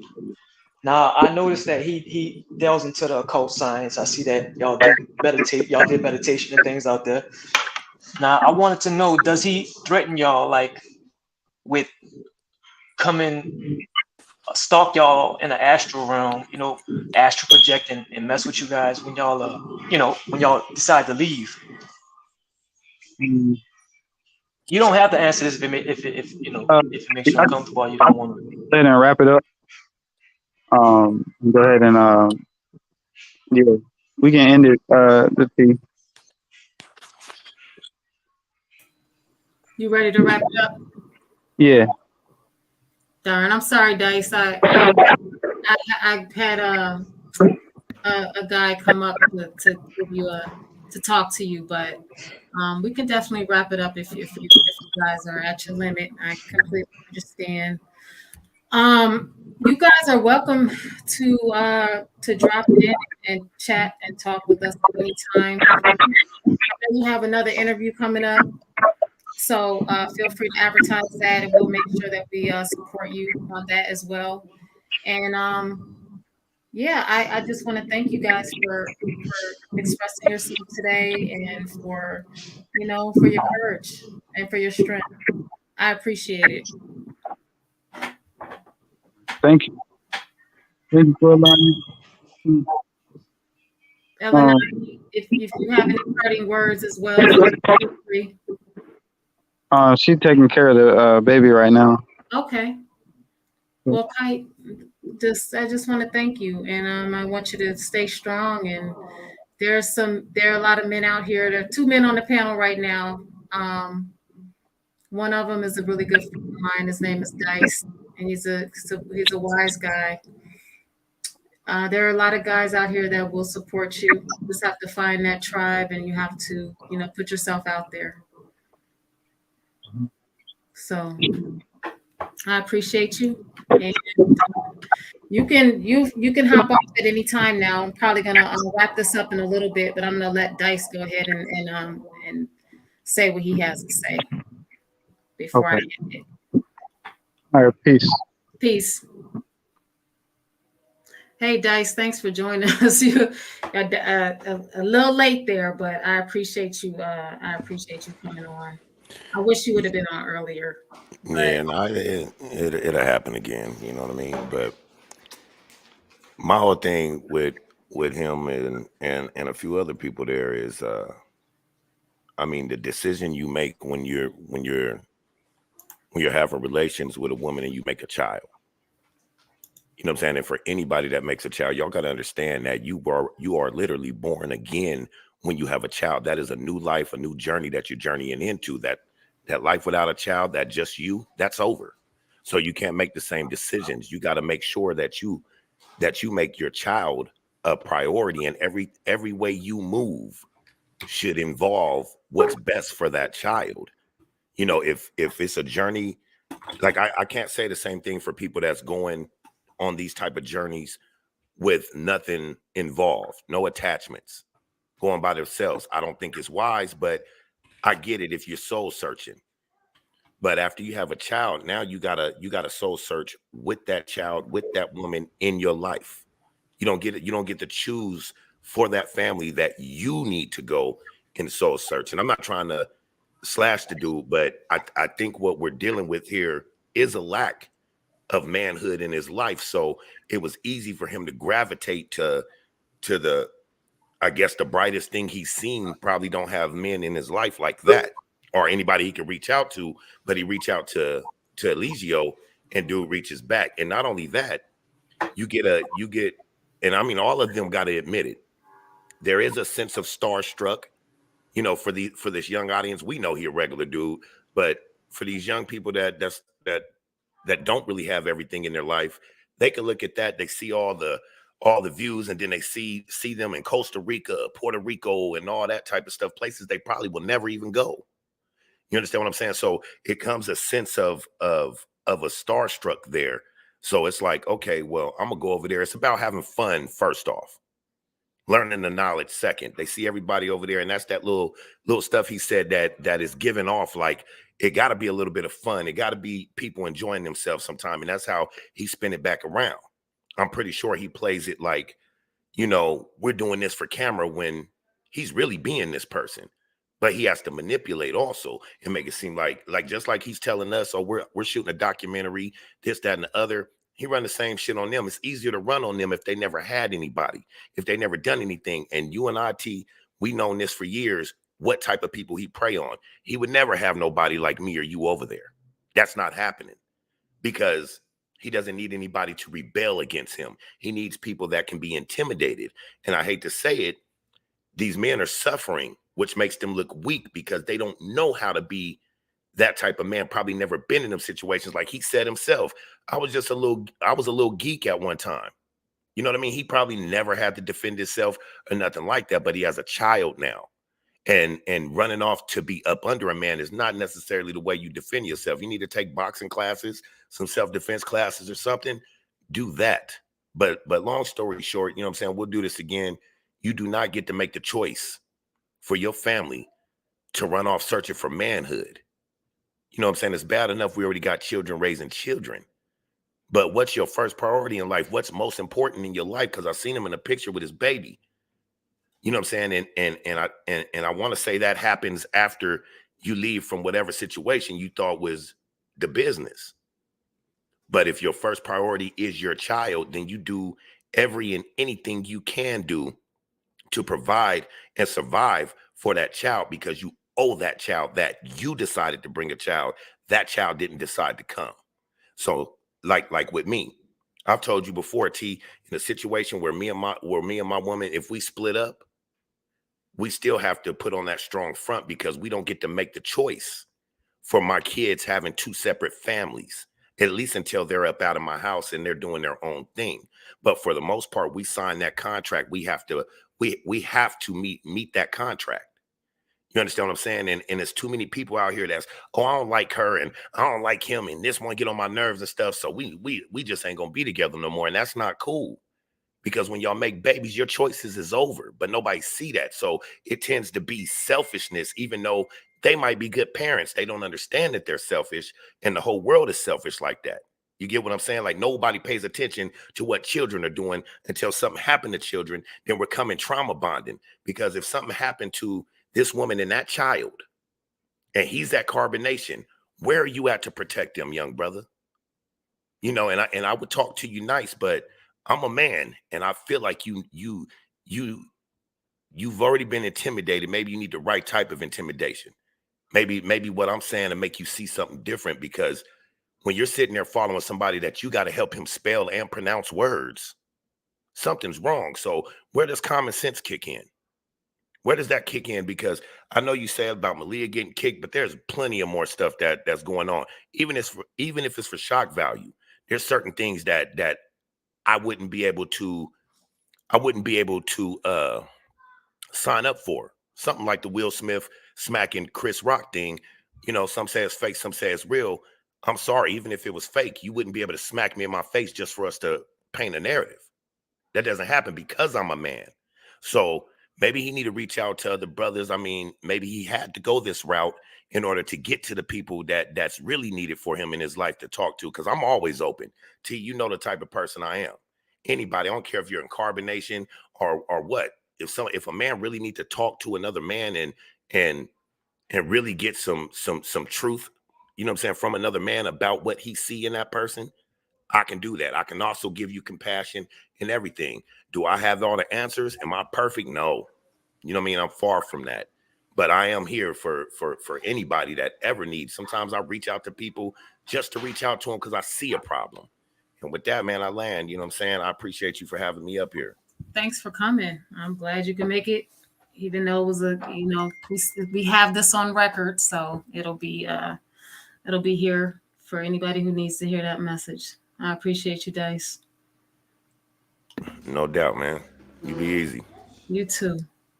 Nikki, I know you have been waiting a long time to talk. You can say whatever it is that you wanted to say, and then we're gonna wrap this live up. It's almost 3 hours and 30 minutes, guys. I don't know how people do this. Go ahead, Nikki, if you're still there. Nikki had been waiting a long time to talk, guys, so she might not even still be on the line. But I just want to thank everybody for. I appreciate you guys for showing up today. I know there was a lot of opinions in the chat.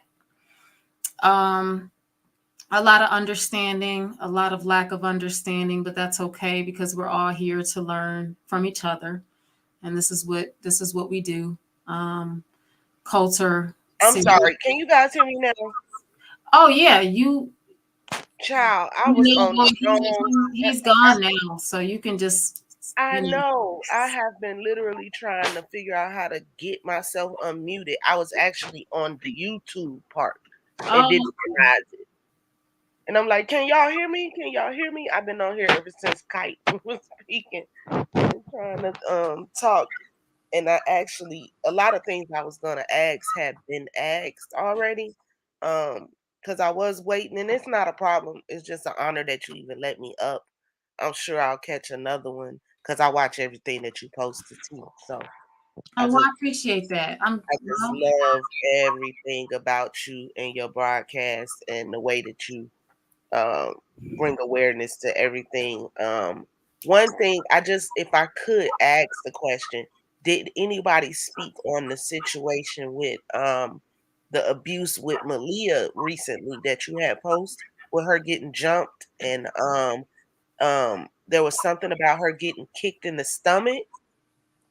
Yeah, he spoke briefly on it. He just spoke on the things that he saw and why, why he and the other people there kind of just allowed it to happen because as you know, Eligio condones abuse of women. He condones physical violence. And so, when you're there, you cannot speak up. If you do speak up, then you're going to be hit in the door. You're gonna get kicked out, and you might get jumped on your way out as well.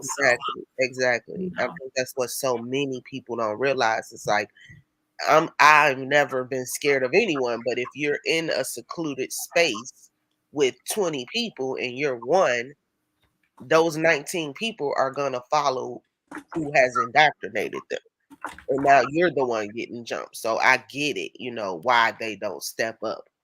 Where others may not. I just really was concerned about what had happened. Are you gonna I'm sure you are, but are you gonna repost this whole Well, yeah, conversation?